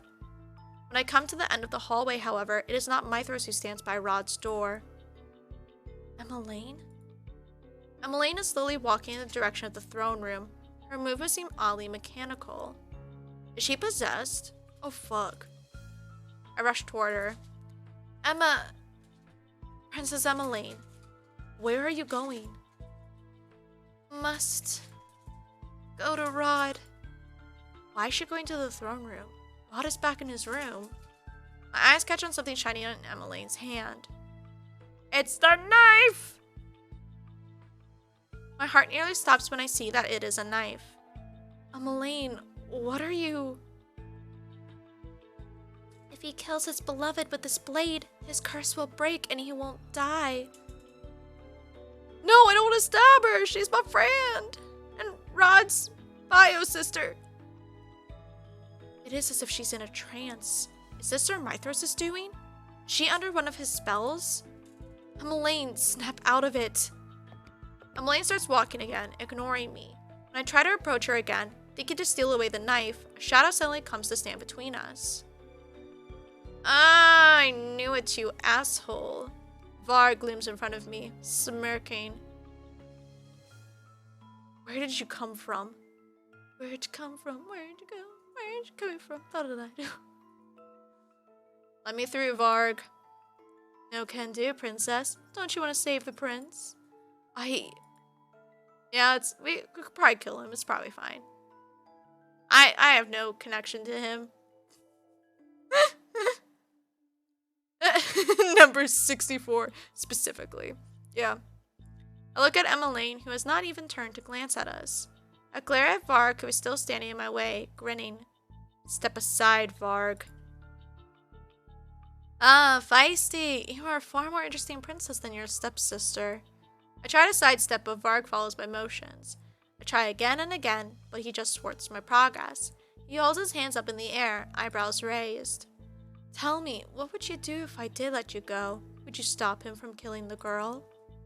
Rod would never kill her. He would never do anything to harm the person he loves. He's like an assholier version of Tuxedo Mask. Like, truly, like, my work here is done, but worse. He refuses to do it, and he has no reason to do it now. Varg is silent for a few moments as he considers. Interesting. He steps aside and bows. Go ahead, then. You are letting me go? I would like to see this play end as it may, without any strings attached. Oh my gosh! Chapter 10! The Mermaid's Voice! Gosh, I hope we could finish this chapter before I need to end stream, but kinda doubt it. We'll see. Yeah, I've been playing a little bit. Well, I've gone through one route completely, and there's a total of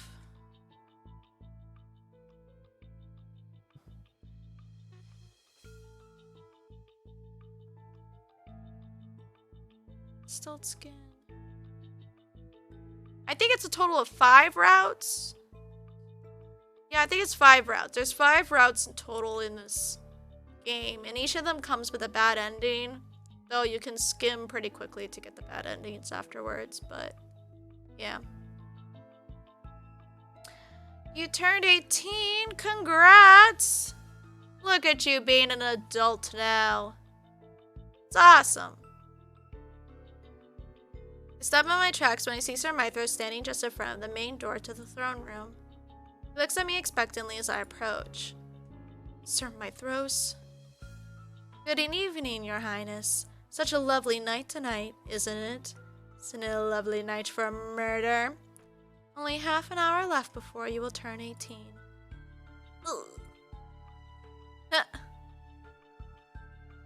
You want some vodka? You're not that much of an adult yet.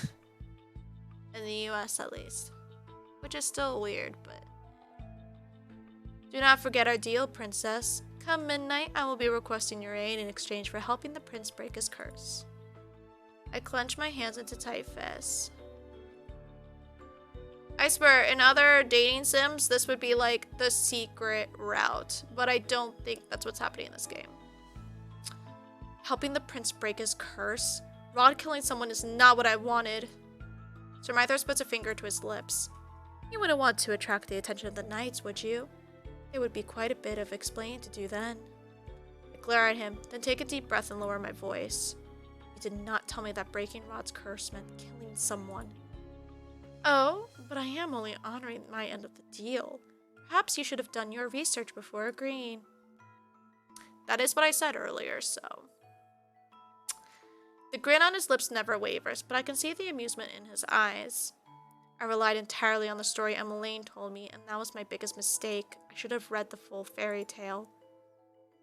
But now it seems you finally know the full story of the Princess Fairy Tale. Oh, fair enough. To break his curse, Prince Rod must kill his beloved with the knife his sister has brought him, just like in the fairy tale. Sir Mythros continues to smile at me. I realize that he is speaking slowly, like one might speak to a child. So condescending. No. Wait. I start to realize that Sir Mythros is perfectly drawing out his conversation to stall me. I need to go.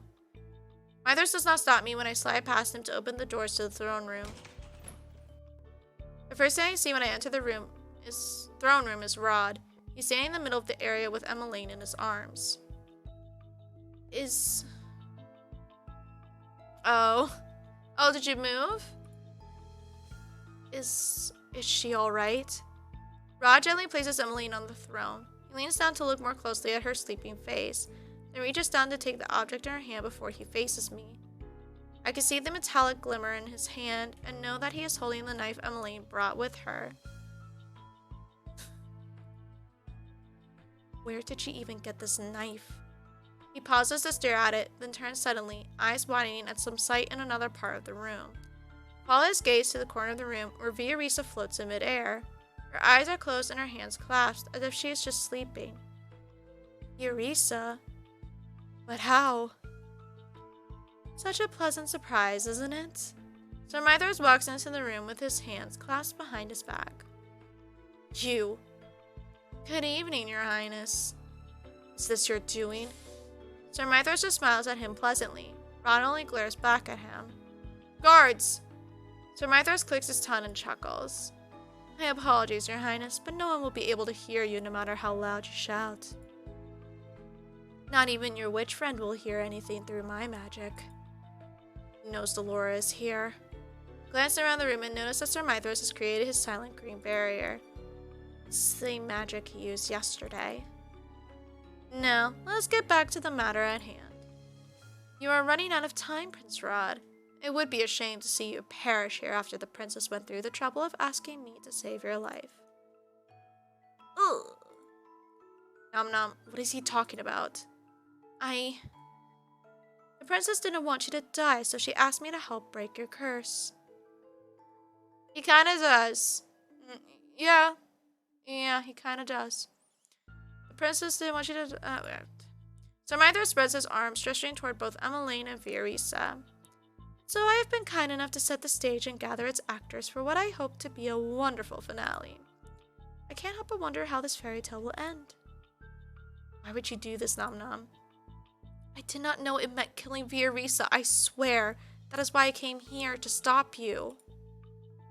I told you so many times that there was nothing you could do to help me, and yet you still refused to listen to me. Because you wouldn't spell it out. I blame everyone for having poor communication skills. Because I refused to let you die.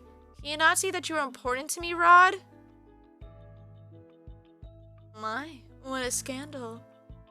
Nom-Nom. I turn to the Mythros and stare daggers at him.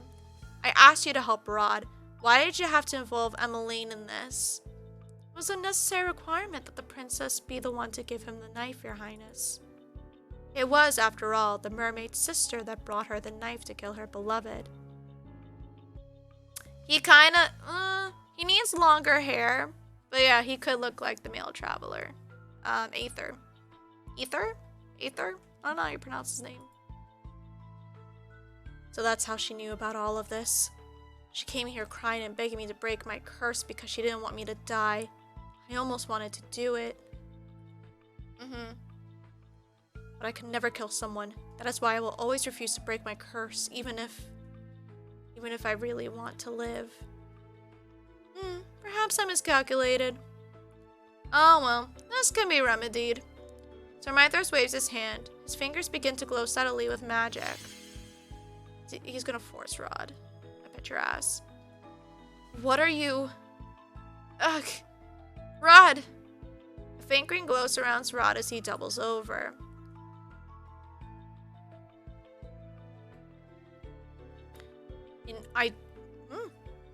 Maybe. But we want a happy ending. We don't want people being murdered. Bad ending, probably. Or he kills us. Because we're the true love. No, that wouldn't make sense, though. Because she loves him back, so... wouldn't really be like a freeing of the heart. I get that you want murder to occur, but I like some of these people. What are you doing to him? What I should have done to begin with. The witch who cursed him said that he must do this of his own accord. But seeing as he refuses, I'm going to have to bend the rules slightly. Rod stands abruptly, begins walking toward Viorisa. The knife in his hand glistens beneath the patches of scattered moonlight in the room. Princess! He's going to kill Viorisa! Stop this, Sir Mithras. Where's Delora when we need her? I run toward Rod and wrap my arms around his waist in an attempt to stop him, but whether through magic or his own strength, he continues onward. I am being dragged behind him.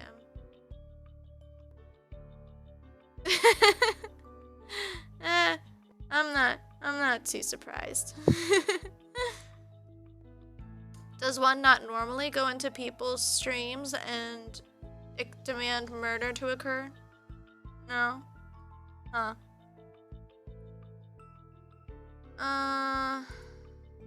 Rod, snap out of it. Rod! I must kill her. His gaze is so glassy and his words so mechanical that he sounds nothing like himself. No. Mithras, stop this. I am ending our deal. My apologies, Your Highness, but not even I can dispel my magic once it has been casted. That sounds like bullshit. It will only fade of its own volition once what needs to be done has transpired. That, or perhaps in the most unlikely circumstances, the prince will simply shake the spell himself. Though Mithras' words are apologetic, his expression is anything but. In fact, he looks amused by it all. Not so fast. Is it our queen?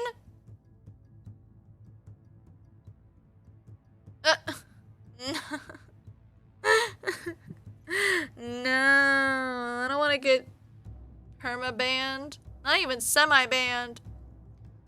The crimson ball of light rushes towards Mithras. He waves his hand through the air and is barely able to conjure a shield to protect himself from Delora's magic. Alright, it's the tragic bitch in me, but I imagine she'll just be like, fine, I'll have him kill me. And then Mithras freaks out because he can't have her die. He needs her to live and be the next witch. So if she like risks her life, then it's like, fuck. And then everyone panics and then despair. That's where my brain's going, but I don't know how this all could end.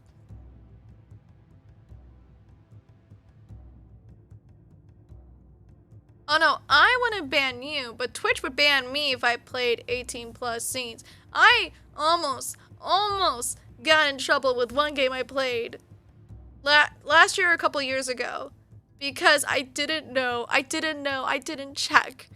The game I was playing had like nude scenes and like sexy times and I was like, no, I didn't know this. I just wanted girls to be cute and like be gay. I didn't want all that. And so I had to like quickly like block screens and like it was a whole thing. I had to find like censor bars. I had to edit the videos for YouTube. It was something.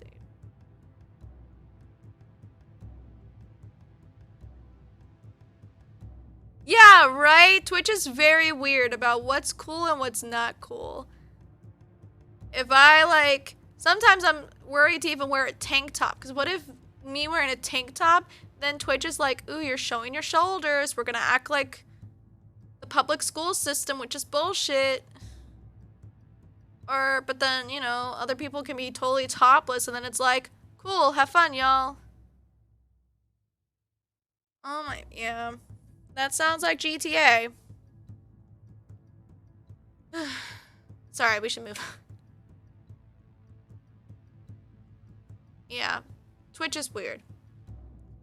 Delora! It wasn't exactly easy to find you all, especially with the silencing spell. Such a nuisance. That is not important. Help me stop Rod. Frost slowly appears beneath Rod's feet. It spreads up his legs, freezing him in place. I sigh with relief as I collapse onto the floor. My arms are sore with the effort of trying to hold Rod back. Oh.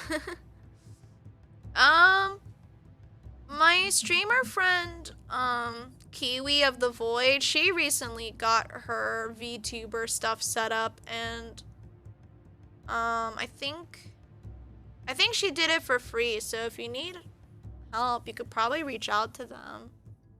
Otherwise, I have no clue how to do any of that stuff. I've debated on doing VTuber stuff, but at the end of the day, it was kind of like, eh. Sounds like too much effort, and I really don't know how it works, so. I know Kiwi has done it, and that's their appearance on stream is with a VTuber avatar. I sigh with relief as I collapse onto the floor. My arm, oh right, I read this. Would you? Eh. Mythos clicks his tongue as... Well, you don't have to do... Kingdom Hearts, though. Like, the username, I don't think... Can they be mad over a username? I don't think so. I guess it's just if you try to be like Sora or something. Maybe they might have a say. Maybe. I don't know. I really don't know. Mythos clicks his tongue as he faces Delora. I don't believe you're invited to this play, traitor.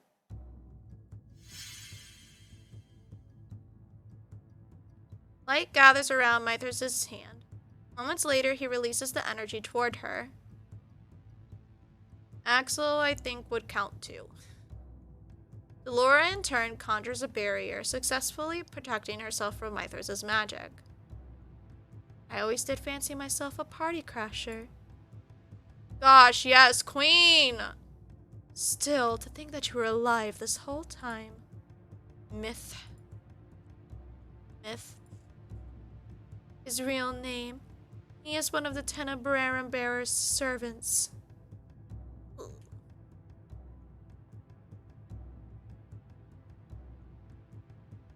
Yeah, if you keep a lowish profile, you probably won't be noticed, TBH.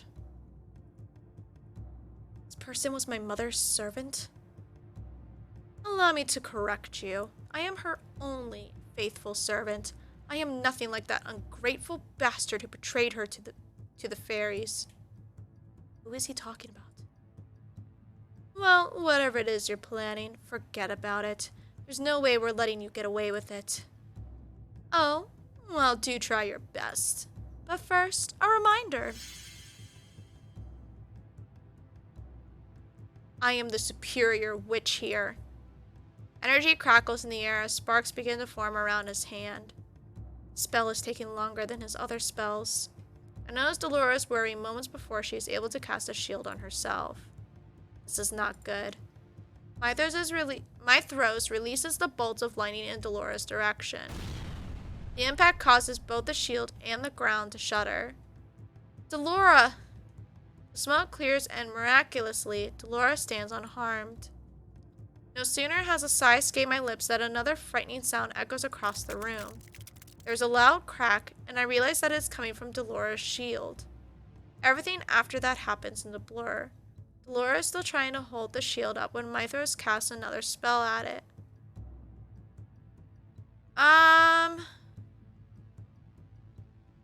Only I've blocked like those scam accounts, you know, the ones that pop up in chat and are like, want to gain more followers? Join this, click on this link and gain millions of followers or something, that shit. I think those are the only accounts I've blocked slash banned. No one, like, bless you. No one that I remember I've had to seriously ban, I think. I think there was one person who made like a weird comment, but I don't think I blocked them. It was just kind of like, haha, okay, that was weird. And then they didn't say anything afterwards, so it wasn't really worth it. I use our pyramid scheme, yeah. Some weird shit. Everything after that happened, blah, blah, blah, blah. It shatters and the magic seeps through and hits her directly. Delora! Really now? Have you forgotten the most important lesson in defense magic? Always conjure another shield after being hit by a powerful spell. I do apologize. What the fuck happened here? I do apologize?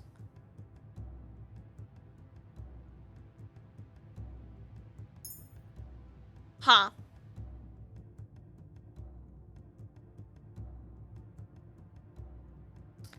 Weird, but okay. For legal reasons. Perhaps I did not give you enough time to cast another shield. How thoughtless of me. Delora lays on the floor, unmoving. Delora!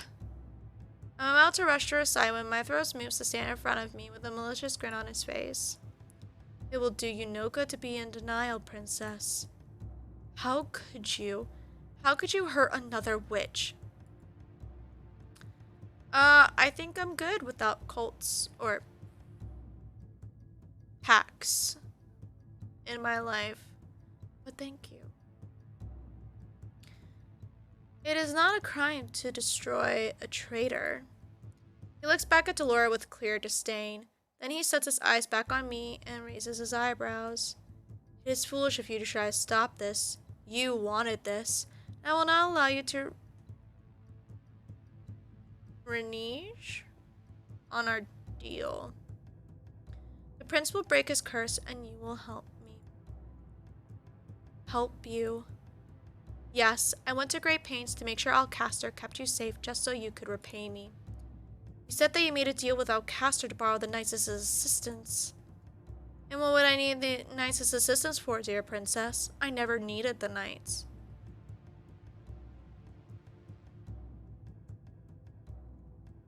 Oh.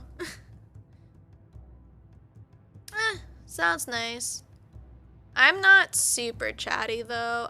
There's been a couple Discords I've been trying to like chat in, but otherwise I don't really chat a lot on Discord. It's kind of look, oh cool, interesting, and move on with my day.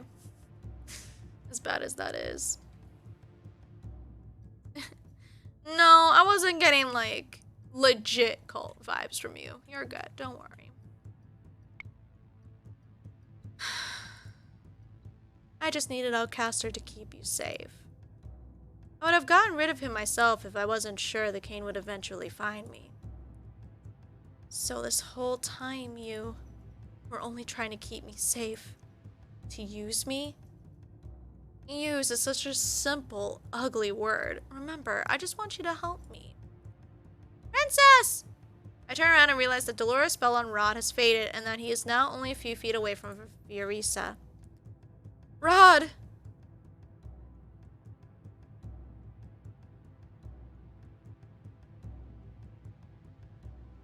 I'm sorry, okay? I'm just not good at socializing. I'm trying, but I'm just not. I'm sorry.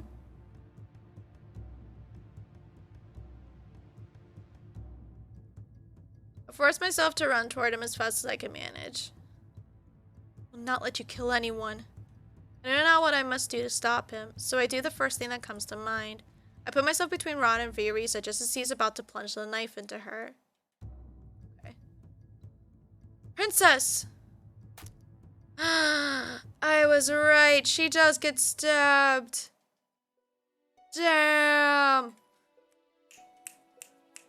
My body is racked with pain the moment the blade sinks into my shoulder. Ooh. No, it's the good ending. It's not murder. I collapse to the floor and hold on to my injured shoulder. I can feel my blood seeping between my fingers. Fool! You could have easily been killed. Do not care. I love Rod, and I would never let him do something that he would regret for the rest of his life. I cringe. Tears cloud my vision as the pain worsens. Nom-Nom. I feel Rod's arms around me as he cradles me to his chest. I look up at him to see that his eyes are fixed on my bleeding shoulder. Rod looks at me with anguish. He grabs a handkerchief from his pocket and presses it to my shoulder. I believe I did this.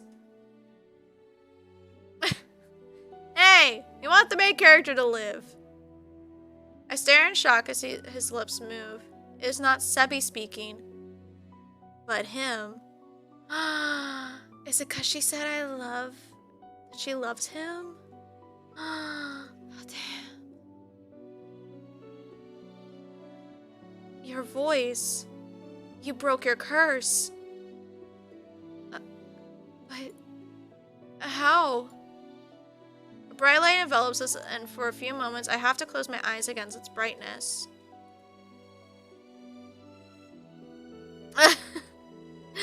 No. I reach out to grab at my necklace, but it is gone. I open my eyes in panic, but the necklace is definitely not there. Nom-Nom. The glass slippers. I glance down to see a pair of smooth glass slippers on my feet. Oh. Broke your curse by breaking mine. I hear the sound of shattering glass and turn to see Mythros staring at a broken vial. What? What is that? Frost has begun to form at his feet and is now spreading up his legs. What?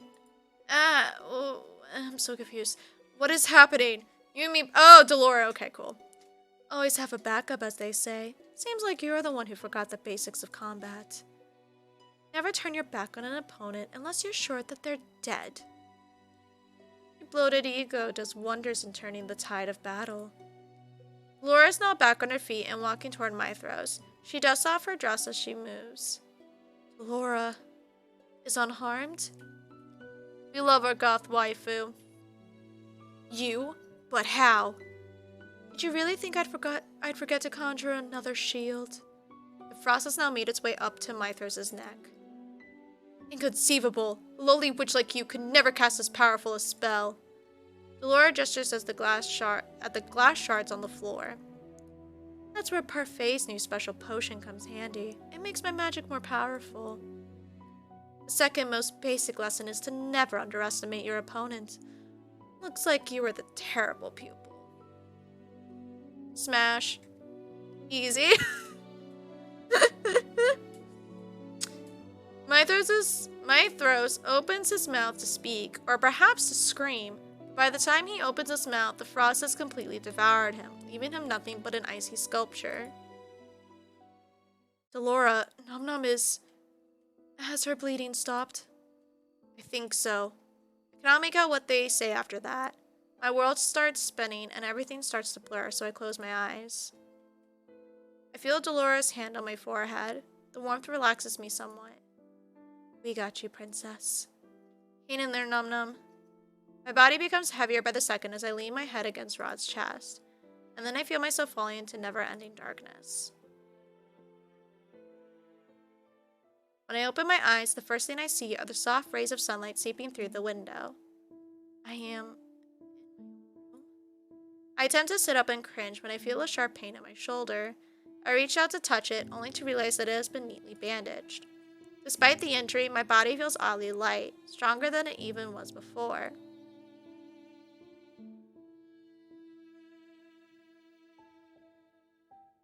Who's She's not 13. Despite the injury, my body feels oddly, I remember. Too many dolls. Oh, nah, I can never have too many dolls. She is 13. This character is actually, well, she just turned 18, so. She was 17. I remember, I placed myself in front of Fiorisa to stop Rod from hurting her. But where did this energy come from? The door opens and Emmeline walks in with a tray of food in her hands. She stops when she realizes that I am staring at her and nearly drops the tray in her rush to stand beside me. Nom-Nom, you're finally awake. I was so worried about you. I'm so sorry. This was all my fault. What are you talking about? It was mine, not yours. I remember bringing the knife to Rod, but I can't remember much of what happened before or after that. Just when I woke up in the throne room, I saw that you were bleeding in Rod's arms. I thought you were going to... The rest of Emmeline's words break to pieces as she begins to cry. I'm so sorry for forgetting about you. I made you work too hard while you were my personal maid, and... I shake my head with a sigh. It was not your fault I was cursed, Emmeline. But I look at her tear-stained face. She was not at fault, yet here she is crying. She really is a good person. I spread my arms. Nom-Nom? I turn away, suddenly embarrassed. You looked like you needed a hug. Emmeline stares at me for a few moments. I'm about to reconsider when I suddenly feel her arms around me. I am so happy. I hug her back and stroke her hair. I cannot help but smile at the warmth that spreads in my chest. Thank you. Gosh, I wish there was a lesbian romance option. I need more lesbian love stories in my life. Emmeline pulls back, her face full of concern. What will happen to you and Rod now? I saw how close the two of you got, and I saw how Rod looked at you last night. Wait, last night? So today is my birthday, and the day I become the bearer. Is that a reason I feel so strangely energized?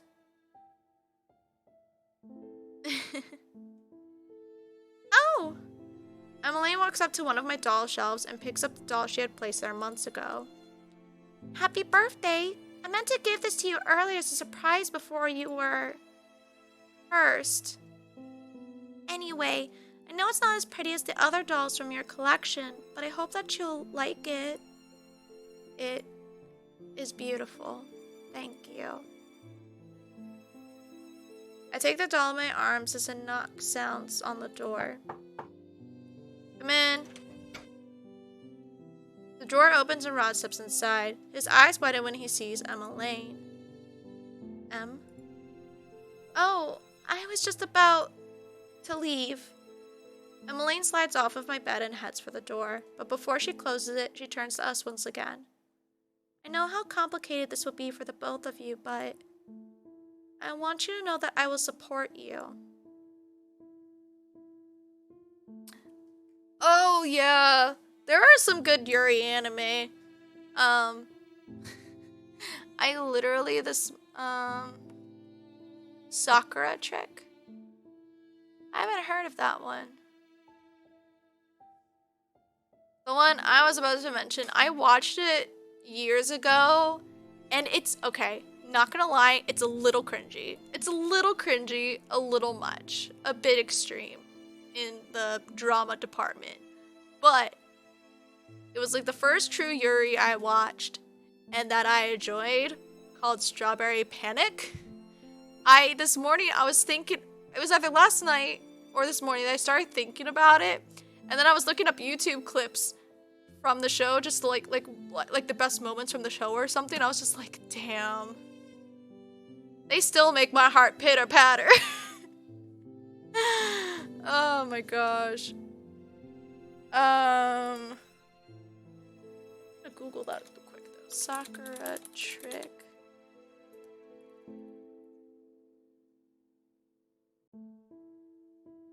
Oh, that looks adorable.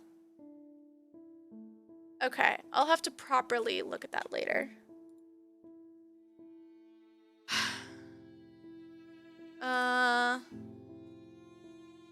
No, not yet. We're planning on getting married next year. October 20th. So exactly a year starting tomorrow. So my lips are sealed. Emily winks before finally closing the door behind her. There is an awkward silence in the room before Rod approaches me and sits on the edge of the bed. How are you feeling? It still hurts, but I will be fine. What's wrong? I am just not used to hearing your voice from your own lips. Oh, but I see that you still have Sebby with you. I've grown too fond of him to completely set him aside. He's helped me through a lot.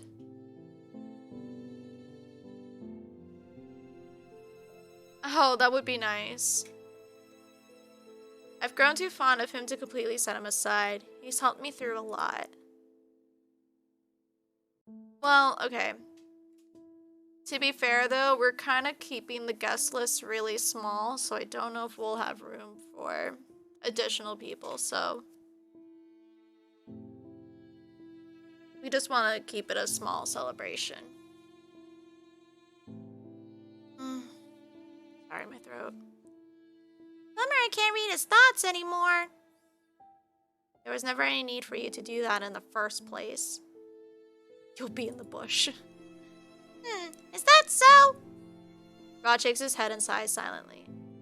So what happened last night? How is that you were able to break your curse?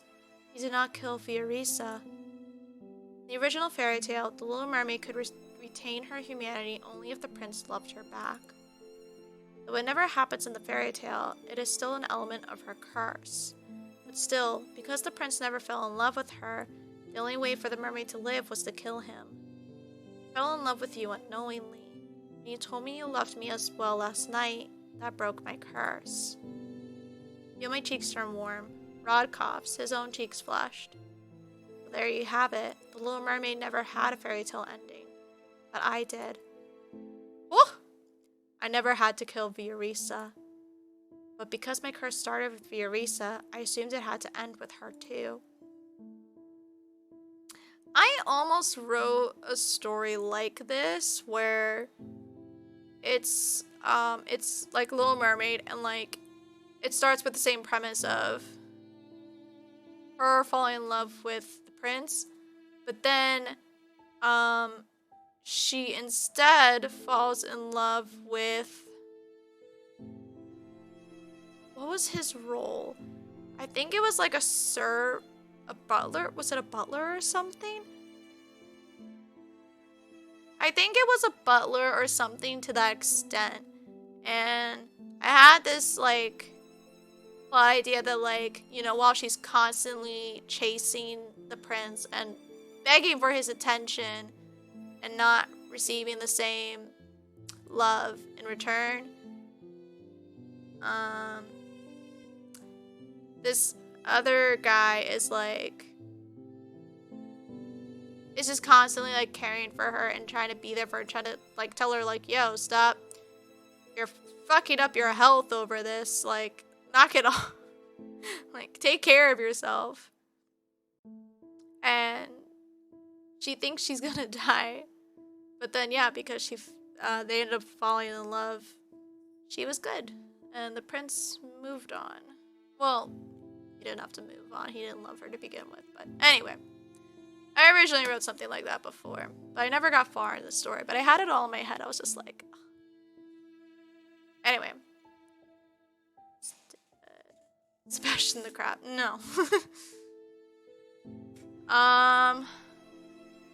It turns out that the person I loved just needed to love me back. What a concept! I was mistaken. It never needed to be Fiorisa. I see. We stare at each other for a few moments, the awkward silence returning. I change the subject as quickly as I can. What became of Sir Mithros? Delora brought him back to Lady Parfait. She is the one who will properly punish him. And what of Fiorisa? Delora returned her to her home yesterday. She does not remember anything that happened. Why don't you have to go to school tomorrow? Everything is back to how it was then? You are back to being my stepbrother? I cannot help but feel crestfallen at this truth. Blood binds, but so do sibling bonds. Rod and I can never have what either of us want. Oh. Ah, if only. I don't want to forget these feelings I have for you, Nom-Nom. If I had never made that deal with the witch, then maybe we might have actually been able to be together. Had she not been cursed, our paths never would have crossed. I reach for Rod's hand. He laces his fingers through mine with a small smile. I love you, Rod. I love you too. But Rod leans forward and kisses my cheek. I know. Damn, they're gonna make me cry! It's almost midnight for me, so yeah, I need to wrap up soon. I'm trying to get through to the ending. We're close to the ending. I was hoping to also do the bad ending as well, but it's gonna take me too long, I think. So I'll save the bad ending for next stream. 1 month later. Ever since I broke my curse and became the new Tenebrar bearer, I have been training under Parfait and Delora so that I can learn to control my newfound powers. I never wanted this responsibility, but it is a burden I was born into. It is necessary I help maintain the balance between light and dark that has been missing for so long. Now that I am the new Tenebrar bearer, Parfait wants the two of us to work together in maintaining that peace. Ooh, such a pretty dress. I do not wish to cause any pain or suffering to the people, especially to the people whom I cherish. Sometimes I still wonder what Sir Mithras wanted me to do for him, but that is not important anymore. That will be explored in some other route, where we go deeper into the plot.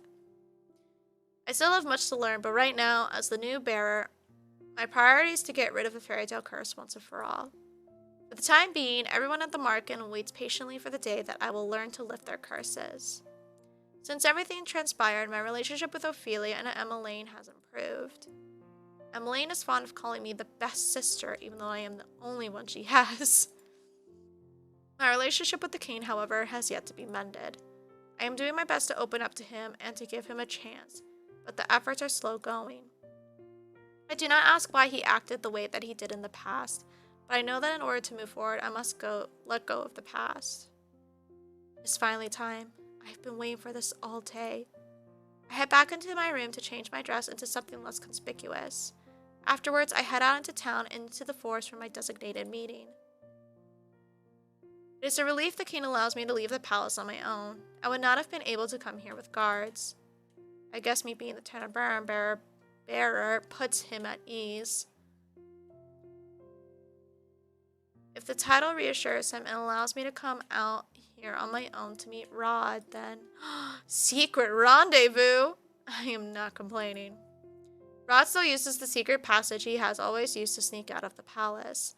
Emmeline knows about our secret meetings and helps cover for our disappearances if necessary. It makes me happy that Emmeline approves of our relationship, that we do not have to keep it secret from absolutely everyone. At first, Rod and I both attempted to keep our distance without making it seem too obvious to everyone around us. No lesbian scene. I wish. Though Ophelia seems to suspect something is going on between the two of us, she has not asked questions. Emmeline was not happy with our decision. She said she felt terrible that we would be forced to let go of something so precious on account of our titles. She was right.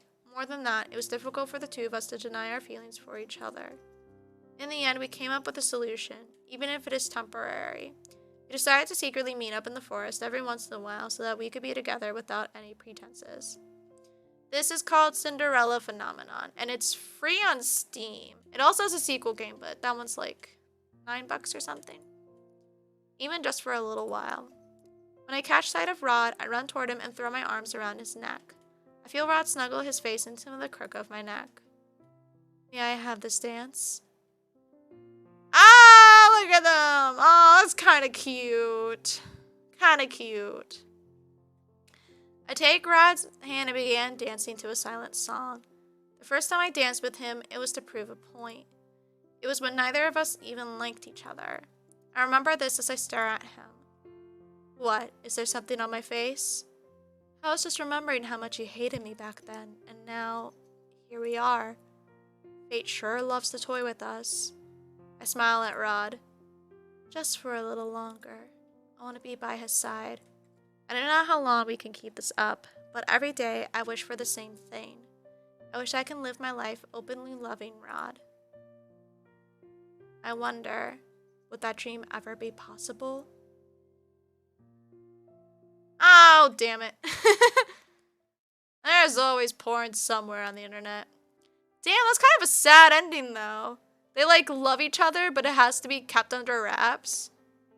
To be fair, too, though, what the thing that kind of makes it feel, I guess, not necessarily, like, gross, but a little iffy, is the fact that she, like, goes 17 to 18, and I only remember this because I was editing my first, the first time I streamed this game. I was editing it, and I at one point, I looked up everyone's ages. He's 15. So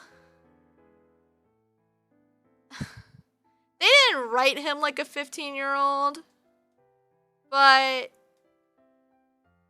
it's just, it's a little uncomfy. Cause yeah, she was 17 when they started meeting and being like, ooh. But now she's 18, he's still 15, and that's, at that age.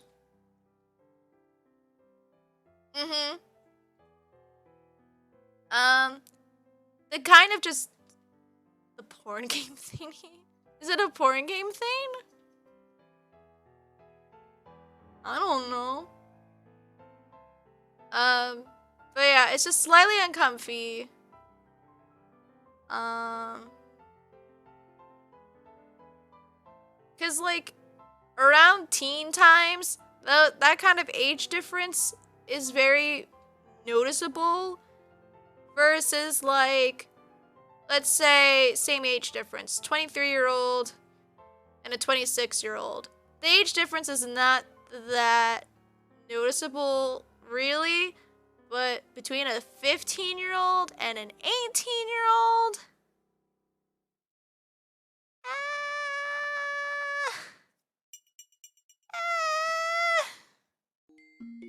glad we just got that out of the way, though. It was an alright route. I will say that. Honestly, should have played... Oh! Achievement unlocked. Merman's voice. And now we should have his shard. Yep, there he is. Hello. Honestly, I should have started with him first just to get it over with. But,